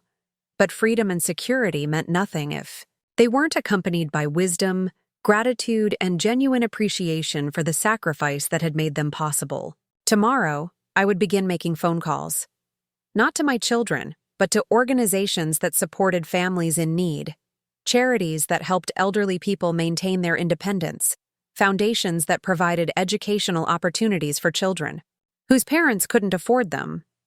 There were people in the world who would understand the value of Harold's gift, who would use it to build the kind of lives he'd always believed in. My children had proven they weren't those people. But perhaps, through redirecting Harold's legacy, I could still honor his memory and values even if his own family had forgotten them. The decision felt both heartbreaking and necessary, both devastating and empowering. I was grieving the family I'd thought I had while simultaneously taking action to ensure that Harold's sacrifice wouldn't be wasted on people who couldn't appreciate it. Outside my window, the spring evening was settling into dusk, and I could see families in neighboring houses gathering for dinner, sharing their days, spending time together without the constant distraction of business calls and professional obligations. They understood something my children had forgotten: that presence was precious, that attention was a form of love, that family relationships required the same care and priority as any other important commitment. Harold's envelope waited beside me, heavy with possibility and promise. Tomorrow, I would begin the process of redirecting his gift toward people who would truly honor his values. Tonight, I would grieve the children I'd thought I'd raised and the family I'd believed we were. The phone rang again, but I let it go to voicemail. Whatever my children wanted to say to me now, whatever explanations or apologies or promises they wanted to offer, could wait. I needed this time to process what had happened, to understand the full implications of their choices, and to plan what came next. For 73 years, I'd put other people's needs and comfort ahead of my own. I'd made excuses for behavior that didn't meet my standards, accepted less than I deserved, and convinced myself that accommodation was the same as love. Harold's gift had given me the power to change that pattern, to finally require the respect and priority that I'd been too afraid to demand. Tomorrow would mark the beginning of a new chapter in my life, one where my values and Harold's memory would be honored even if our own children couldn't be trusted to do so. The decision was made, and for the first time in years, I felt truly at peace with my choice. Morning came with an unusual clarity, as if the events of yesterday had washed away years of accumulated fog from my vision. I woke naturally at 6:30, feeling more rested than I had in months, despite the emotional turmoil of Harold's birthday celebration. There was something liberating about finally seeing my situation clearly, about understanding that the disappointment I'd been carrying wasn't a character flaw on my part, but a reasonable response to unreasonable behavior. I made coffee in Harold's favorite mug, the one with the faded logo from the hardware store where he'd worked for 15 years before starting his own contracting business. Everything in my kitchen held memories, but this morning they felt different. Somehow, less like reminders of loss, and more like evidence of a life well lived, values worth preserving even if my own children had abandoned them. The envelope sat on my kitchen table where I'd left it the night before, its cream-colored paper catching the early morning light. Inside were documents that represented Harold's final expression of love for his family, his carefully planned legacy for children he'd believed would honor his values and use his gift wisely. The irony was devastating. He'd worked so hard to provide for people who had grown beyond appreciation, beyond gratitude, beyond the simple understanding that some things mattered more than money. But that realization, painful as it was, had also revealed a path forward. If Harold's own children couldn't appreciate his sacrifice, there were others who would. If his family wouldn't honor his values, perhaps strangers would prove more worthy of his generosity. I opened the envelope and spread the documents across my kitchen table, reading through them with new eyes and a different purpose. Harold had been thorough, as always. There were account numbers for various investment funds, contact information for financial advisors, detailed instructions for distributing assets among our children and grandchildren. The total value was staggering, more money than our family had ever dreamed of having, accumulated through decades of careful saving and wise investing. Michael's portion alone would have allowed him to leave his high-pressure law firm and start the family-focused practice he'd always talked about. Sarah's inheritance could have funded her own real estate company, giving her the independence she'd always craved. David's share would have eliminated his mortgage and established college funds for all three of his children, removing the financial stress that came with a teacher's salary. But more than the money itself, Harold's gift represented something deeper. His continued faith in his children's character, his belief that they would use his legacy to build meaningful lives centered on family and service rather than accumulation and status. Yesterday had proven how misplaced that faith had been. I gathered the documents carefully and placed them back in the envelope, then reached for the phone book that I still kept in my kitchen drawer, despite living in an increasingly digital world. Some things required the deliberate, methodical approach that only physical resources could provide. The first call I made was to Harold's financial advisor, a man named Robert Chen who had worked with us for over a decade. Robert had helped Harold structure his estate planning, had understood his desire to provide security for his family while encouraging them to pursue meaningful work rather than simply chasing financial success. "Mrs. Powell," Robert said warmly, when his secretary connected us. "How wonderful to hear from you. I was actually expecting your call soon. Harold's instructions were to contact you after 5 years if you hadn't already reached out about implementing the estate distribution."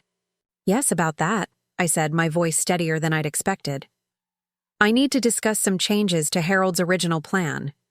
There was a pause on the other end of the line, and I could hear Robert shifting papers. "Changes? Mrs. Powell, I have to tell you that Harold was very specific about his wishes. The documents he prepared were quite detailed, and he seemed very confident about how he wanted his estate handled." "Harold was confident about the children he thought he was leaving behind," I replied carefully. "It turns out his assessment of their character was somewhat optimistic." Another pause. Longer. This time, Robert had been in the financial planning business long enough to understand family dynamics, to know that death often revealed uncomfortable truths about relationships and priorities. "I see," he said finally. "Well, as the surviving spouse, you do have certain rights regarding the estate distribution, though Harold did structure things in a way that limited some of your options.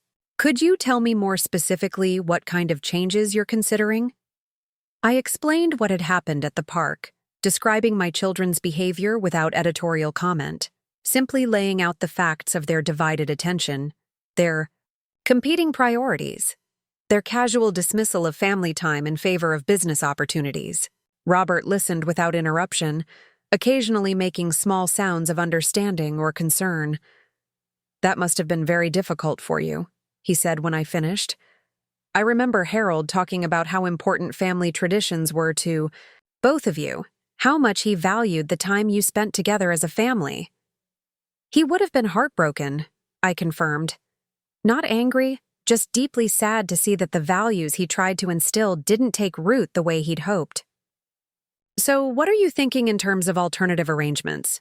Robert asked gently. "I want to redirect Harold's legacy toward people and organizations that will honor his values," I said, surprised by how confident I sounded.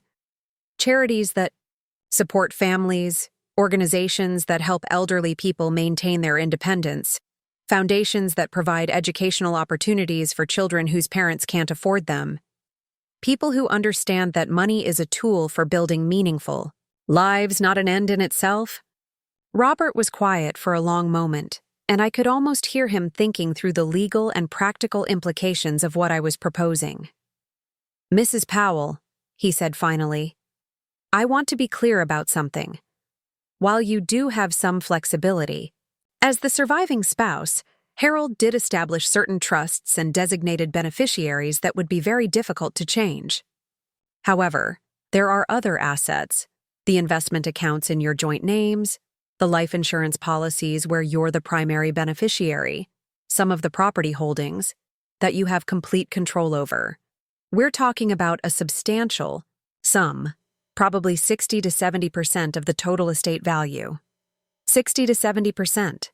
Even that portion would be more money than most people saw in a lifetime, certainly enough to make a significant impact on the causes and people Harold had cared about. That would be sufficient, I told Robert. Can you prepare a list of those assets so I can see exactly what we're working with? Of course, I can have that ready for you by this afternoon. But Mrs. Powell, I have to ask, are you certain about this decision?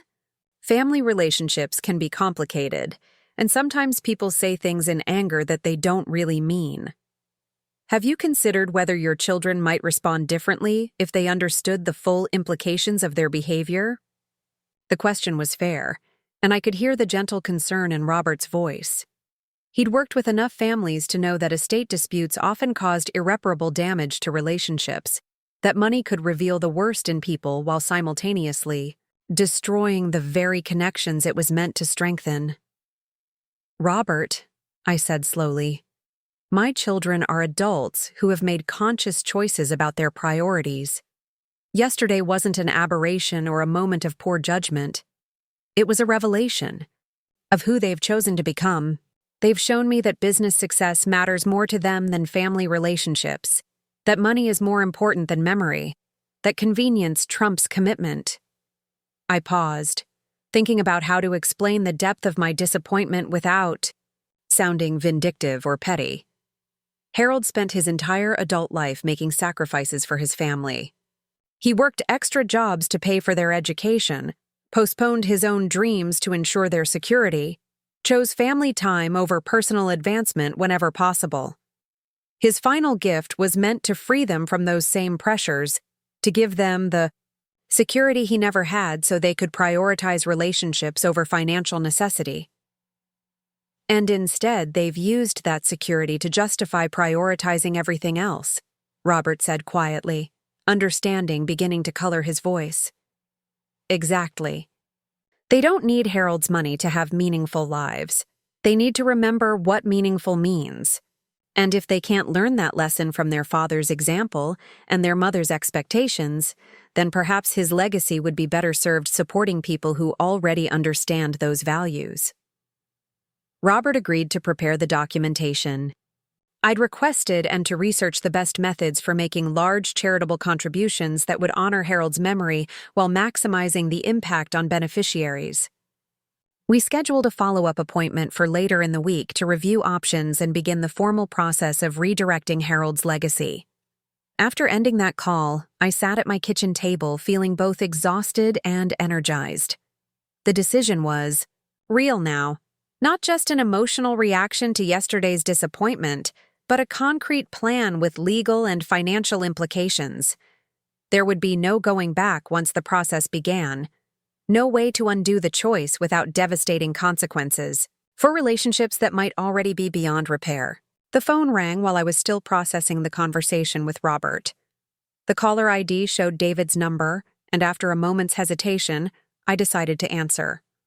Of all my children, David had shown the most awareness of their collective failure. Yesterday, the most genuine remorse for how the day had unfolded. "Mom," he said, relief evident in his voice when I picked up. "Thank God you answered. I've been worried sick about you." "I'm fine, David," I replied, though I wasn't sure what fine meant under these circumstances. "I've been thinking about yesterday, about what it revealed about our family." "That's actually why I'm calling," David said quickly. "Jennifer and I talked for hours last night about what happened, about how badly we handled Dad's birthday celebration. We want to make it right, Mom. We want to do better. We want to do better." The same promise I'd heard after previous disappointing gatherings, previous instances of divided attention and competing priorities. But wanting to do better and actually changing were different things entirely. What does doing better look Like to you, David? I asked, genuinely curious about his answer. Well, first, we want to reschedule Dad's birthday celebration. A proper one this time, where everyone commits to being fully present. No phones, no business calls, no distractions, just family time focused on honoring Dad's memory. And Sarah? Has she expressed interest in this phone-free, distraction-free gathering? There was a pause, and I could hear David's discomfort with the question. She feels terrible about yesterday, Mom. She knows she handled it badly. She wants to make amends. She feels terrible about yesterday, I repeated. Has she said that? To you directly? Or are you interpreting her feelings based on what you think she should feel? Another pause, longer this time. I haven't actually spoken to her yet, David admitted. But I'm sure she regrets how things went. She loves Dad. She loves you. She just gets caught up in work sometimes. Sometimes. As if yesterday had been an isolated incident rather than a pattern of behavior that had been developing for years.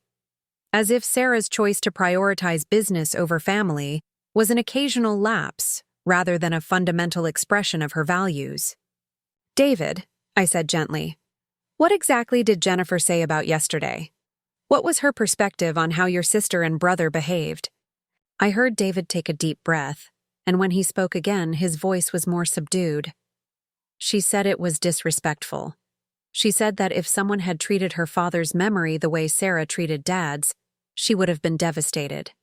She said, she was embarrassed for you, watching your own children treat family time like an inconvenience. Jennifer's honesty was both painful and validating. She'd seen the situation clearly, without the filter of familial loyalty or the desire to minimize conflict. Her perspective confirmed that my reaction hadn't been oversensitive or unreasonable. It had been the natural response of someone watching their family's values being casually discarded. Jennifer was right, I said quietly. It was disrespectful. It was embarrassing, and it was revealing in ways that go far beyond one afternoon's poor choices. Mom, people make mistakes, David protested, but his voice lacked conviction. That doesn't mean we throw away our family relationships. I'm not throwing anything away, David. I'm finally seeing what was already gone. I stood up from my kitchen table and walked to the window, looking out at the neighborhood where Harold and I had raised our children, where we'd tried to teach them the difference between success and fulfillment. Your sister chose a business deal over her father's. Final letter. Your brother worried about conference calls during a family gathering. And you, the one I'd hoped would carry forward your father's values, you're making excuses for their behavior instead of holding them accountable for it. I'm not making excuses, David said, but we both knew that wasn't true. I'm trying to keep our family together. Our family was already falling apart, David. Yesterday just made it visible. I could hear David struggling with my words, trying to find a way to argue against conclusions that aligned too closely with his own observations to be easily dismissed. So what happens now? He asked finally. Do we just stop being a family? Do we let one bad day destroy everything Dad built? Your father built his life around values that his children have abandoned, I replied. Family first, presence over presents, relationships over recognition.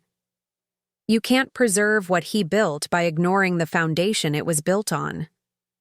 But Mom, we can change. We can do better. Give us another chance to show you that family matters to us. Another chance. How many chances did people deserve to demonstrate basic respect and consideration? How many times should I accept promises of future improvement while tolerating present disappointment? David, I've been giving you chances for years, I said, my voice growing firmer. Chances to prioritize family dinners over work obligations. Chances to be present during conversations instead of constantly checking your phones. Chances to treat family time as sacred rather than just another item on your schedule. This is different, David insisted. Yesterday was a wake-up call. We understand now how much we've been taking you for granted. Do you? Has Michael called to apologize for his preoccupation with business? Has Sarah acknowledged that her behavior was inappropriate? Or are you the only one who feels any remorse about what happened? The silence that followed answered my question more clearly than words could have. David was the only one who recognized the magnitude of their collective failure, the only one who understood that relationships required actual effort rather than good intentions. "I'll talk to them," David said finally. "I'll make them understand how much they hurt you." You can't make anyone understand anything, David. Understanding comes from within, from recognizing the gap between your stated values and your actual behavior. Either your siblings see that gap or they don't. Either they care enough to change, or they don't. I walked back to my kitchen table where Harold's envelope waited, its contents representing both his love for his children and his misplaced confidence in their character. "There's something else you need to know," I continued, my voice steady despite the magnitude of what I was about to reveal. "Your father left a substantial inheritance for all of you, money that was meant to provide security so you could prioritize family and meaningful work over financial pressure." "Mom, we know Dad was careful with money, but..." "David, I'm talking about life-changing money. Enough to pay off all your debts, establish college funds for your children, allow you to make choices based on values rather than necessity." I could hear David's sharp intake of breath as the implications sank in. "How much money, Mom?" "Enough to transform your lives if used wisely. Enough to honor your father's memory by living according to his values." I paused, letting the weight of Harold's gift settle in David's mind. "Or enough to enable more of the behavior I witnessed yesterday, if that's what you choose to do with it." Are you threatening to withhold Dad's inheritance because of what happened yesterday?" The question revealed how little David understood about the real issue. This wasn't about punishment or leverage. It was about recognizing that Harold's gift came with expectations, that receiving his legacy meant accepting responsibility for honoring his values. "I'm saying that your father's gift was intended for children who would use it to build the kind of life he believed in. Children who understood that money was a tool for creating meaning, not an end in itself." I picked up the envelope, feeling its weight and significance. Yesterday showed me that his children don't exist anymore, if they ever did. "Mom, please don't make any permanent decisions based on one bad day," David pleaded. "Give us a chance to prove that we can be the people Dad raised us to be." "You are the people Harold raised you to be," I replied sadly. "You're also the people the world taught you to become after he was gone. The question is, which set of values will guide your choices going forward?" I could hear David crying on the other end of the line, and my heart broke for him even as I held firm in my conviction. Of all my children, he was the most likely to genuinely change, the most capable of recognizing what had gone wrong and working to repair it. "What would it take?" he asked through his tears. "What would we have to do to prove that family matters more than anything else?" The question was both heartbreaking and revealing. The fact that he had to ask what it would take showed how far removed they'd become from understanding basic family dynamics. The answer should have been obvious: show up fully, be present consistently, prioritize relationships over professional advancement. "David, I can't give you a checklist for being a good son," I said gently. "Either you understand that family relationships require presence, priority, and genuine investment, or you don't. Either you're willing to make sacrifices for the people you love, or you're not." "I am willing," David said quickly. "I know I haven't shown it consistently, but I am willing to change." "Then change," I replied simply. "Not because of money, not because of inheritance, not because you're afraid of consequences. Change because you recognize that the person you've become isn't the person your father raised you to be." We talked for a few more minutes, with David, asking increasingly desperate questions about what he could do to repair the damage from yesterday's gathering. But I could tell he was still thinking in terms of gestures rather than fundamental shifts in priority, still hoping for a quick solution to a problem that required sustained commitment to different values. After ending the call with David, I returned to my research about charitable organizations that aligned with Harold's values. The morning had been emotionally draining, but also clarifying. David's response to our conversation confirmed what I'd suspected. My children were capable of feeling guilt about their behavior, but not necessarily capable of the sustained change that would make their guilt meaningful. The first organization I researched was Families First, a local nonprofit that provided support services for elderly people who wanted to remain in their own homes rather than moving to assisted living facilities. Their website featured testimonials from families who had been able to keep their loved ones comfortable and independent through the organization's programs. Harold would have loved supporting such work. He'd always believed that family connections were strengthened by proximity and daily interaction. The second organization was the Community Education Foundation, which provided scholarships and support services for first-generation college students from low-income families. Harold had been a first-generation college graduate himself, working construction jobs during the day and attending classes at night to earn his business degree. He'd never forgotten how difficult it was to pursue education without family resources or guidance. Each organization I researched revealed new possibilities for honoring Harold's memory while supporting people who embodied the values my children had abandoned. The irony was devastating, but also empowering. Harold's money would create more positive impact in the hands of strangers than it would in the accounts of his own children. The phone rang again while I was reading about a foundation that provided support for teachers in underfunded schools. This time, the caller ID showed Michael's number, and I answered with some curiosity about what my eldest son might have to say about yesterday's events. "Mom," Michael said, his voice carrying the controlled professional tone he used for difficult conversations. "David told me about your call this morning. I think there's been some misunderstanding about what happened." "Yesterday? Some misunderstanding?" Already Michael was framing the conversation in legal terms, as if yesterday's events were subject to interpretation rather than obvious in their meaning. "What misunderstanding is that, Michael?" I asked, settling back into my chair for what I suspected would be a challenging conversation. "Well, David seems to think you're upset about our handling of Dad's birthday celebration, that you feel we weren't appropriately respectful or present." Michael paused, and I could hear papers rustling in the background. "I want you to know that we all have tremendous respect for Dad's memory and for the traditions you've established to honor him." Tremendous respect. The kind of respect that included checking phones every few minutes and worrying about conference calls during family gatherings. The kind of respect that prioritized business deals over final letters from deceased fathers. "Michael, what specifically do you remember about yesterday?" I asked, genuinely curious about his perspective on events I'd found so devastating. "I remember a lovely picnic at the park where you shared some documents that Dad had prepared for us. I remember Sarah having to handle an important business call, which was unfortunate timing, but certainly understandable given her professional responsibilities." Important business call, unfortunate timing, professional responsibilities.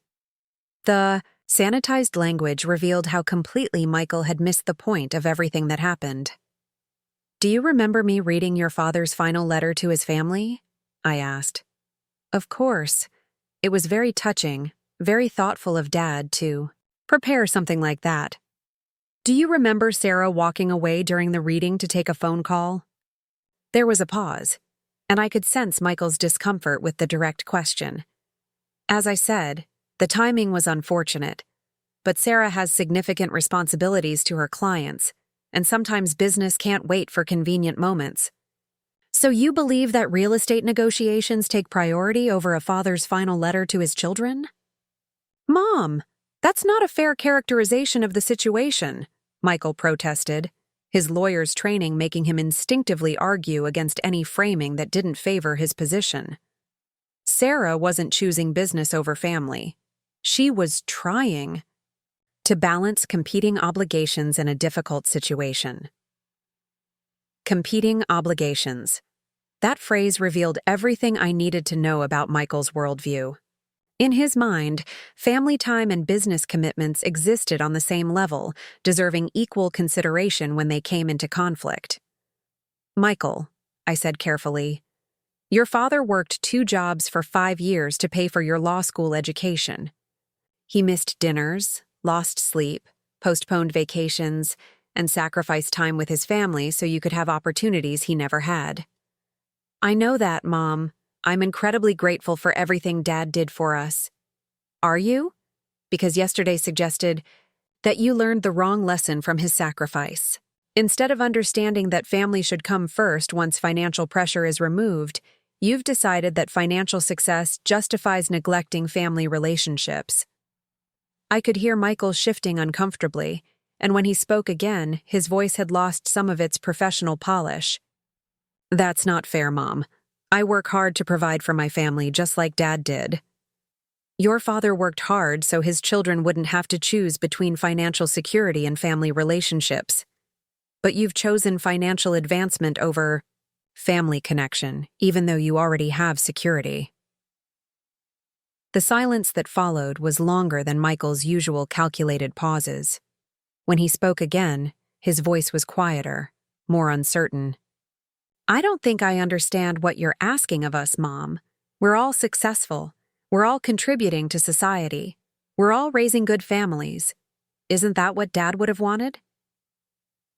The question revealed the depth of Michael's misunderstanding about his father's values and priorities.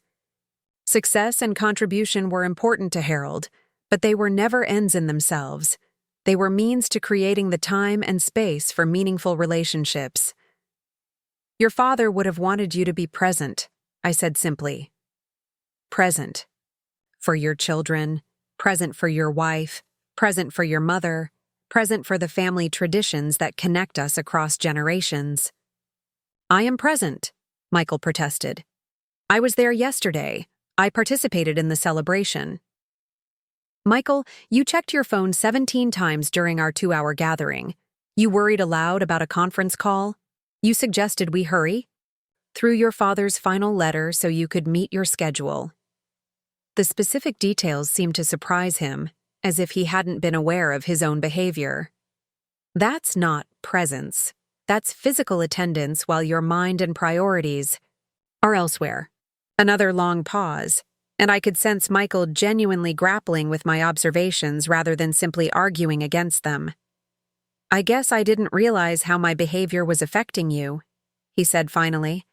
"I thought I was managing my responsibilities." "Well?" "You were managing them efficiently," I agreed. "But efficiency isn't the same as appropriateness.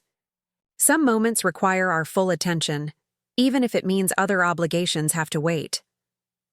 "So what happens now?" Michael asked, and I could hear echoes of David's earlier question. "How do we fix this?" The assumption that the situation could be fixed with the right approach or sufficient effort revealed how little Michael understood about what had been broken. This wasn't a problem that could be solved with better time management or more careful scheduling. It was a question of fundamental values and priorities. "I don't know if it can be fixed, Michael," I said honestly. "The damage isn't just about yesterday's gathering. It's about years of treating family time as negotiable, years of prioritizing professional advancement over personal relationships, years of taking for granted the people who should matter most." "But we can change," Michael said, desperation beginning to creep into his voice. "David told me about Dad's inheritance, about how much money he set aside for us. We understand now that he wanted us to use that security to prioritize family over career pressure." The mention of the inheritance confirmed my suspicion that David had shared the details of our conversation. Michael's sudden interest in prioritizing family seemed directly connected to his awareness of the financial stakes involved. "Michael," I said slowly, If the only reason you're willing to change your priorities is because of money, then you've proven exactly why you're not ready to receive your father's gift. That's not— I didn't mean— Michael stuttered, clearly, recognizing how his words had revealed his motivations. Your father's legacy was meant for children who would honor his values because they understood their importance, not because they were financially incentivized to do so. I could hear Michael breathing heavily on the other end of the line, and I suspected he was beginning to understand the magnitude of what was at stake.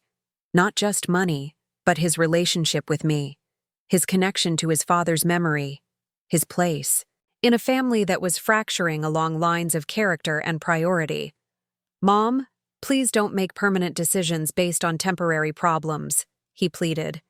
"Give us a chance to show you that we can be better." "These aren't temporary problems, Michael. They're expressions of who you've chosen to become as adults." I looked out my kitchen window at the spring morning, feeling both sad and resolved. Your father's gift was intended for people who already understood what mattered most. Since his own children don't seem to understand that, perhaps it should go to people who do. The phone call ended with Michael promising to think about everything I'd said and to call back later in the week. But I could tell he was still approaching the situation as a problem to be solved, rather than a character revelation to be acknowledged and addressed. After hanging up, I returned to my research about charitable organizations, feeling more certain than ever that Harold's legacy would be better served supporting strangers who lived according to his values than family members who had abandoned them. The morning's conversations had confirmed what yesterday's gathering had revealed.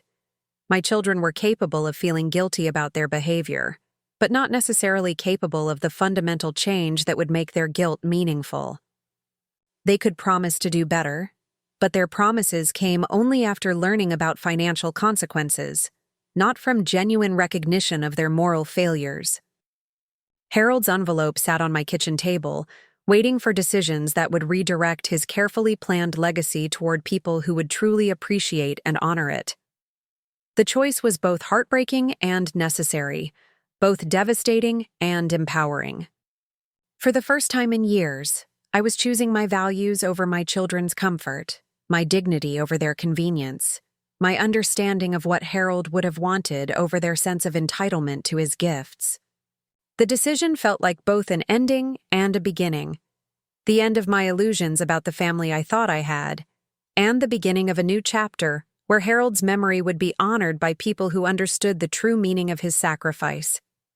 3 days after my conversations with David and Michael, I sat in the offices of Mercy House, a local organization that provided transitional housing and support services for families facing homelessness. The director, a compassionate woman named Elena Rodriguez, had just finished explaining their programs when I placed Harold's envelope on her desk. "Mrs. Powell," Elena said gently, "when you called about making a donation in your husband's memory, I assumed we were talking about a modest contribution. This documentation suggests something far more substantial. I had spent the morning visiting 3 different charitable organizations, and each meeting had reinforced my conviction that Harold's legacy would be better served supporting people who understood the value of family, community, and simple human dignity. The families staying at Mercy House weren't there because they lacked character or values. They were there because life had dealt them circumstances beyond their control. My husband believed that everyone deserved a chance to build a stable life," I explained to Elena. "He grew up poor himself, and he never forgot what it felt like to worry about basic necessities like housing and food security." Elena nodded, her eyes bright with understanding. "We see that struggle every day. Here, families who are working hard but can't quite make ends meet. Children who just need a safe place to call home while their parents get back on their feet." As she spoke, I thought about my own children, who had grown up with every advantage Harold's hard work could provide, yet had somehow lost sight of what really mattered. The contrast was stark and painful. "There is one condition," I said, withdrawing a sealed letter from my purse. "This donation comes with a specific request about how the funds should be used." Elena accepted the letter with curiosity and respect, understanding that major donors often had particular visions for their gifts. But what she didn't know was that my letter contained instructions that would honor Harold's memory in a way his own children had proven incapable of doing. The letter requested that a portion of the funds be used to create a family preservation program, services designed to keep families together during crisis periods, counseling to help them prioritize relationships over material pressures, and support systems that strengthened family bonds rather than simply addressing immediate needs. Mr. Powell believed that strong families were the foundation of strong communities, I explained as Elena read through my proposal. He would have wanted his gift to help families stay connected to each other, especially during difficult times. Elena looked up from the letter with tears in her eyes. Mrs. Powell, this is extraordinary. The program you're describing could serve hundreds of families over the coming years. But I have to ask, this represents a significant portion of your estate. Are you certain this is how you want to direct these resources? The question was fair and necessary, but it also revealed how little Elena could understand about my situation. She saw an elderly widow making a generous but potentially impulsive decision about her financial future. She couldn't know that I was redirecting an inheritance meant for children who had proven themselves unworthy of their father's sacrifice. I'm certain, I replied firmly. My husband worked his entire life to provide security for his family. Since his family has chosen to prioritize other things, his legacy should support people who understand what he valued most. Elena asked several more practical questions about implementation and oversight, and I was impressed by her thoroughness and genuine commitment to using Harold's gift effectively. This was exactly the kind of stewardship Harold would have wanted. Careful, thoughtful, focused on creating lasting impact rather than impressive numbers. As I prepared to leave Elena's office, my phone rang. The caller ID showed Sarah's number, and for a moment I considered letting it go to voicemail. But curiosity about what my daughter might finally have to say won out over my desire to avoid another disappointing conversation. "Mom," Sarah said when I answered, her voice carrying an unfamiliar note of uncertainty. "David and Michael told me about your calls this week, about Dad's inheritance and your concerns about our behavior at the park. Your concerns." As if my response to their disrespectful behavior was merely a matter of personal preference rather than a reasonable reaction to their abandonment of basic family values. "What did they tell you exactly?" I asked, genuinely curious about how my sons had characterized our conversations to their sister. "They said you were upset about my phone call during Dad's letter reading, and that you're thinking about redirecting his inheritance to charity because you don't think we appreciate family enough." The summary was accurate but sanitized, removing the emotional weight and moral implications of what had actually transpired. Sarah's tone suggested she viewed this as a misunderstanding that could be resolved with the right explanation rather than a fundamental revelation about character and priorities. "That's essentially correct," I confirmed. "Although I wouldn't say I'm thinking about redirecting the inheritance, I've already begun the process." The silence that followed was profound, and I could almost hear Sarah processing the implications of what I'd said. When she finally spoke again, her voice was smaller, more vulnerable than I'd heard it in years. "Mom, you can't be serious. Dad left that money for us, for his children and grandchildren. You can't just give it away because you're angry about one afternoon." One afternoon. Even now, after conversations with both her brothers, Sarah still didn't understand the scope of what had been revealed at the park. She still thought this was about a single incident rather than a pattern of behavior that had been developing for years. "Sarah," I said carefully, "your father didn't leave that money for the people you've become. He left it for the children he thought he'd raised, the children who would use his gift to build meaningful lives centered on family and service." "We are those children," Sarah protested. "We're successful. We're contributing to society. We're raising the next generation. Isn't that what he wanted?" The same argument Michael had made, revealing how completely both of them misunderstood their father's values and priorities. Success and contribution were important to Harold, but they were never meant to come at the expense of family relationships. "Your father wanted you to be present for the people who loved you," I replied. "He wanted you to prioritize relationships over recognition, connection over career advancement, family time over financial opportunity."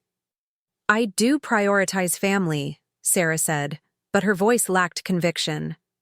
"I work hard so I can provide for my children, give them opportunities and advantages." "You work hard so you can feel successful," I corrected.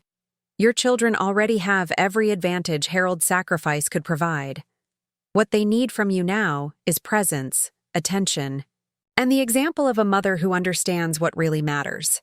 I could hear Sarah breathing heavily on the other end of the line, and I suspected she was beginning to understand that this conversation was different from the countless others where I'd eventually backed down and accepted whatever justification she offered for her behavior. "So what happens now?" she asked finally. "Do we just lose our father's inheritance because we didn't meet your expectations for one family gathering?" The question revealed how little Sarah understood about what was at stake. This wasn't about meeting my expectations. It was about honoring Harold's memory and values. This wasn't about one family gathering. It was about the people my children had chosen to become over the course of years. "Sarah, let me tell you what your father's gift actually was," I said, deciding it was time for the complete truth. "Harold didn't just leave you money. He left you the deed to the family lake house that you've all enjoyed for decades. He left you the rights to his contracting business, which is still generating substantial income. He left you stock options and investment accounts that he'd been building for over 20 years. I paused, letting the magnitude of Harold's gift sink in before continuing. "But more than that, he left you a letter explaining that this wealth came with expectations. Expectations that you would use it to create time for family rather than reasons to avoid family. Expectations that you would honor his memory by living according to his values rather than simply accumulating more wealth."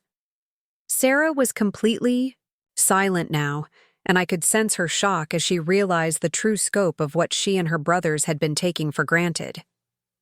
"The letter specifically mentioned each of you by name," I continued. "He wrote about your ambition, Sarah, and how proud he was of your drive and determination. But he also expressed hope that financial security would allow you to choose clients and projects based on meaning rather than just profit margin." "Mom, I had no idea." "He wrote about Michael's intelligence and legal skills, and his dream that Michael would use those gifts to help families and communities rather than just maximizing billable hours for corporate clients." I could hear Sarah crying now, finally beginning to understand what had been lost in their pursuit of professional success. "And David. He wrote about David's natural compassion and his gift for teaching, and his hope that financial freedom would allow David to focus on being the best father and husband possible, rather than worrying about making ends meet on a teacher's salary." The silence stretched between us, heavy with the weight of missed opportunities and misunderstood priorities. "Harold spent months writing that letter," I continued. "He consulted with lawyers and financial advisors to make sure every detail was perfect. He even included specific suggestions for how each of you might use his gift to build more meaningful lives." "Where is the letter now?" Sarah asked through her tears. "It's with the financial advisor who's helping me redirect Harold's legacy to organizations that will honor his values," I replied.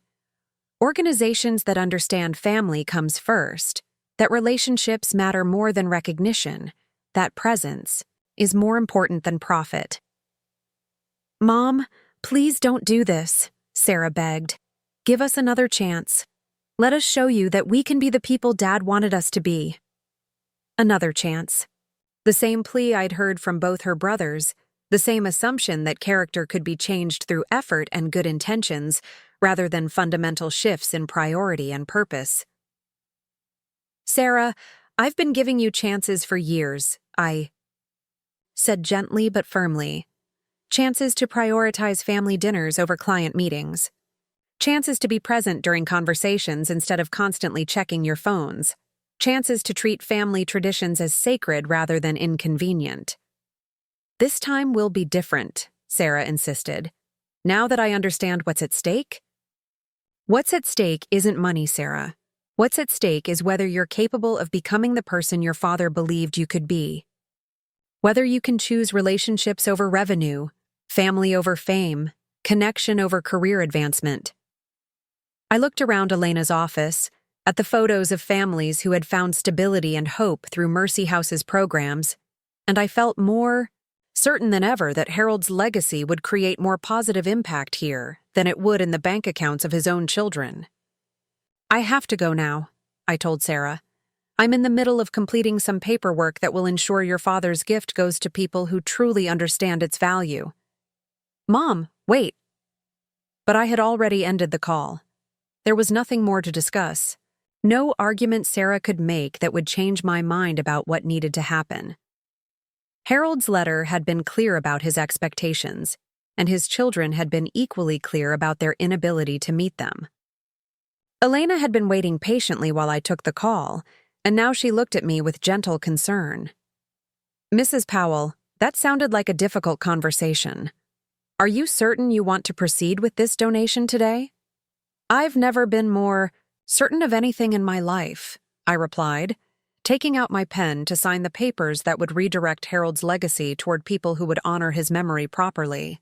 As I signed document after document, I thought about the families who would benefit from Harold's sacrifice. Children who would have stable homes, parents who would receive support during crisis periods, communities that would be strengthened by the family preservation programs his gift would fund. These were people who understood what Harold had valued most, that family relationships required presence and priority, that true wealth was measured in connections rather than bank balances, that the most important legacy anyone could leave was the example of a life lived according to meaningful values. My children had proven themselves incapable of understanding those lessons, but Harold's gift would still serve its intended purpose, just not in the way any of us had originally expected. The final signature felt both devastating and liberating, marking the end of my illusions about the family I thought I had while beginning a new chapter, where Harold's memory would be honored by people who truly deserved his generosity. Up next, you've got 2 more standout stories right on your screen. If this one hit the mark, you won't want to pass these up. Just click and check them out.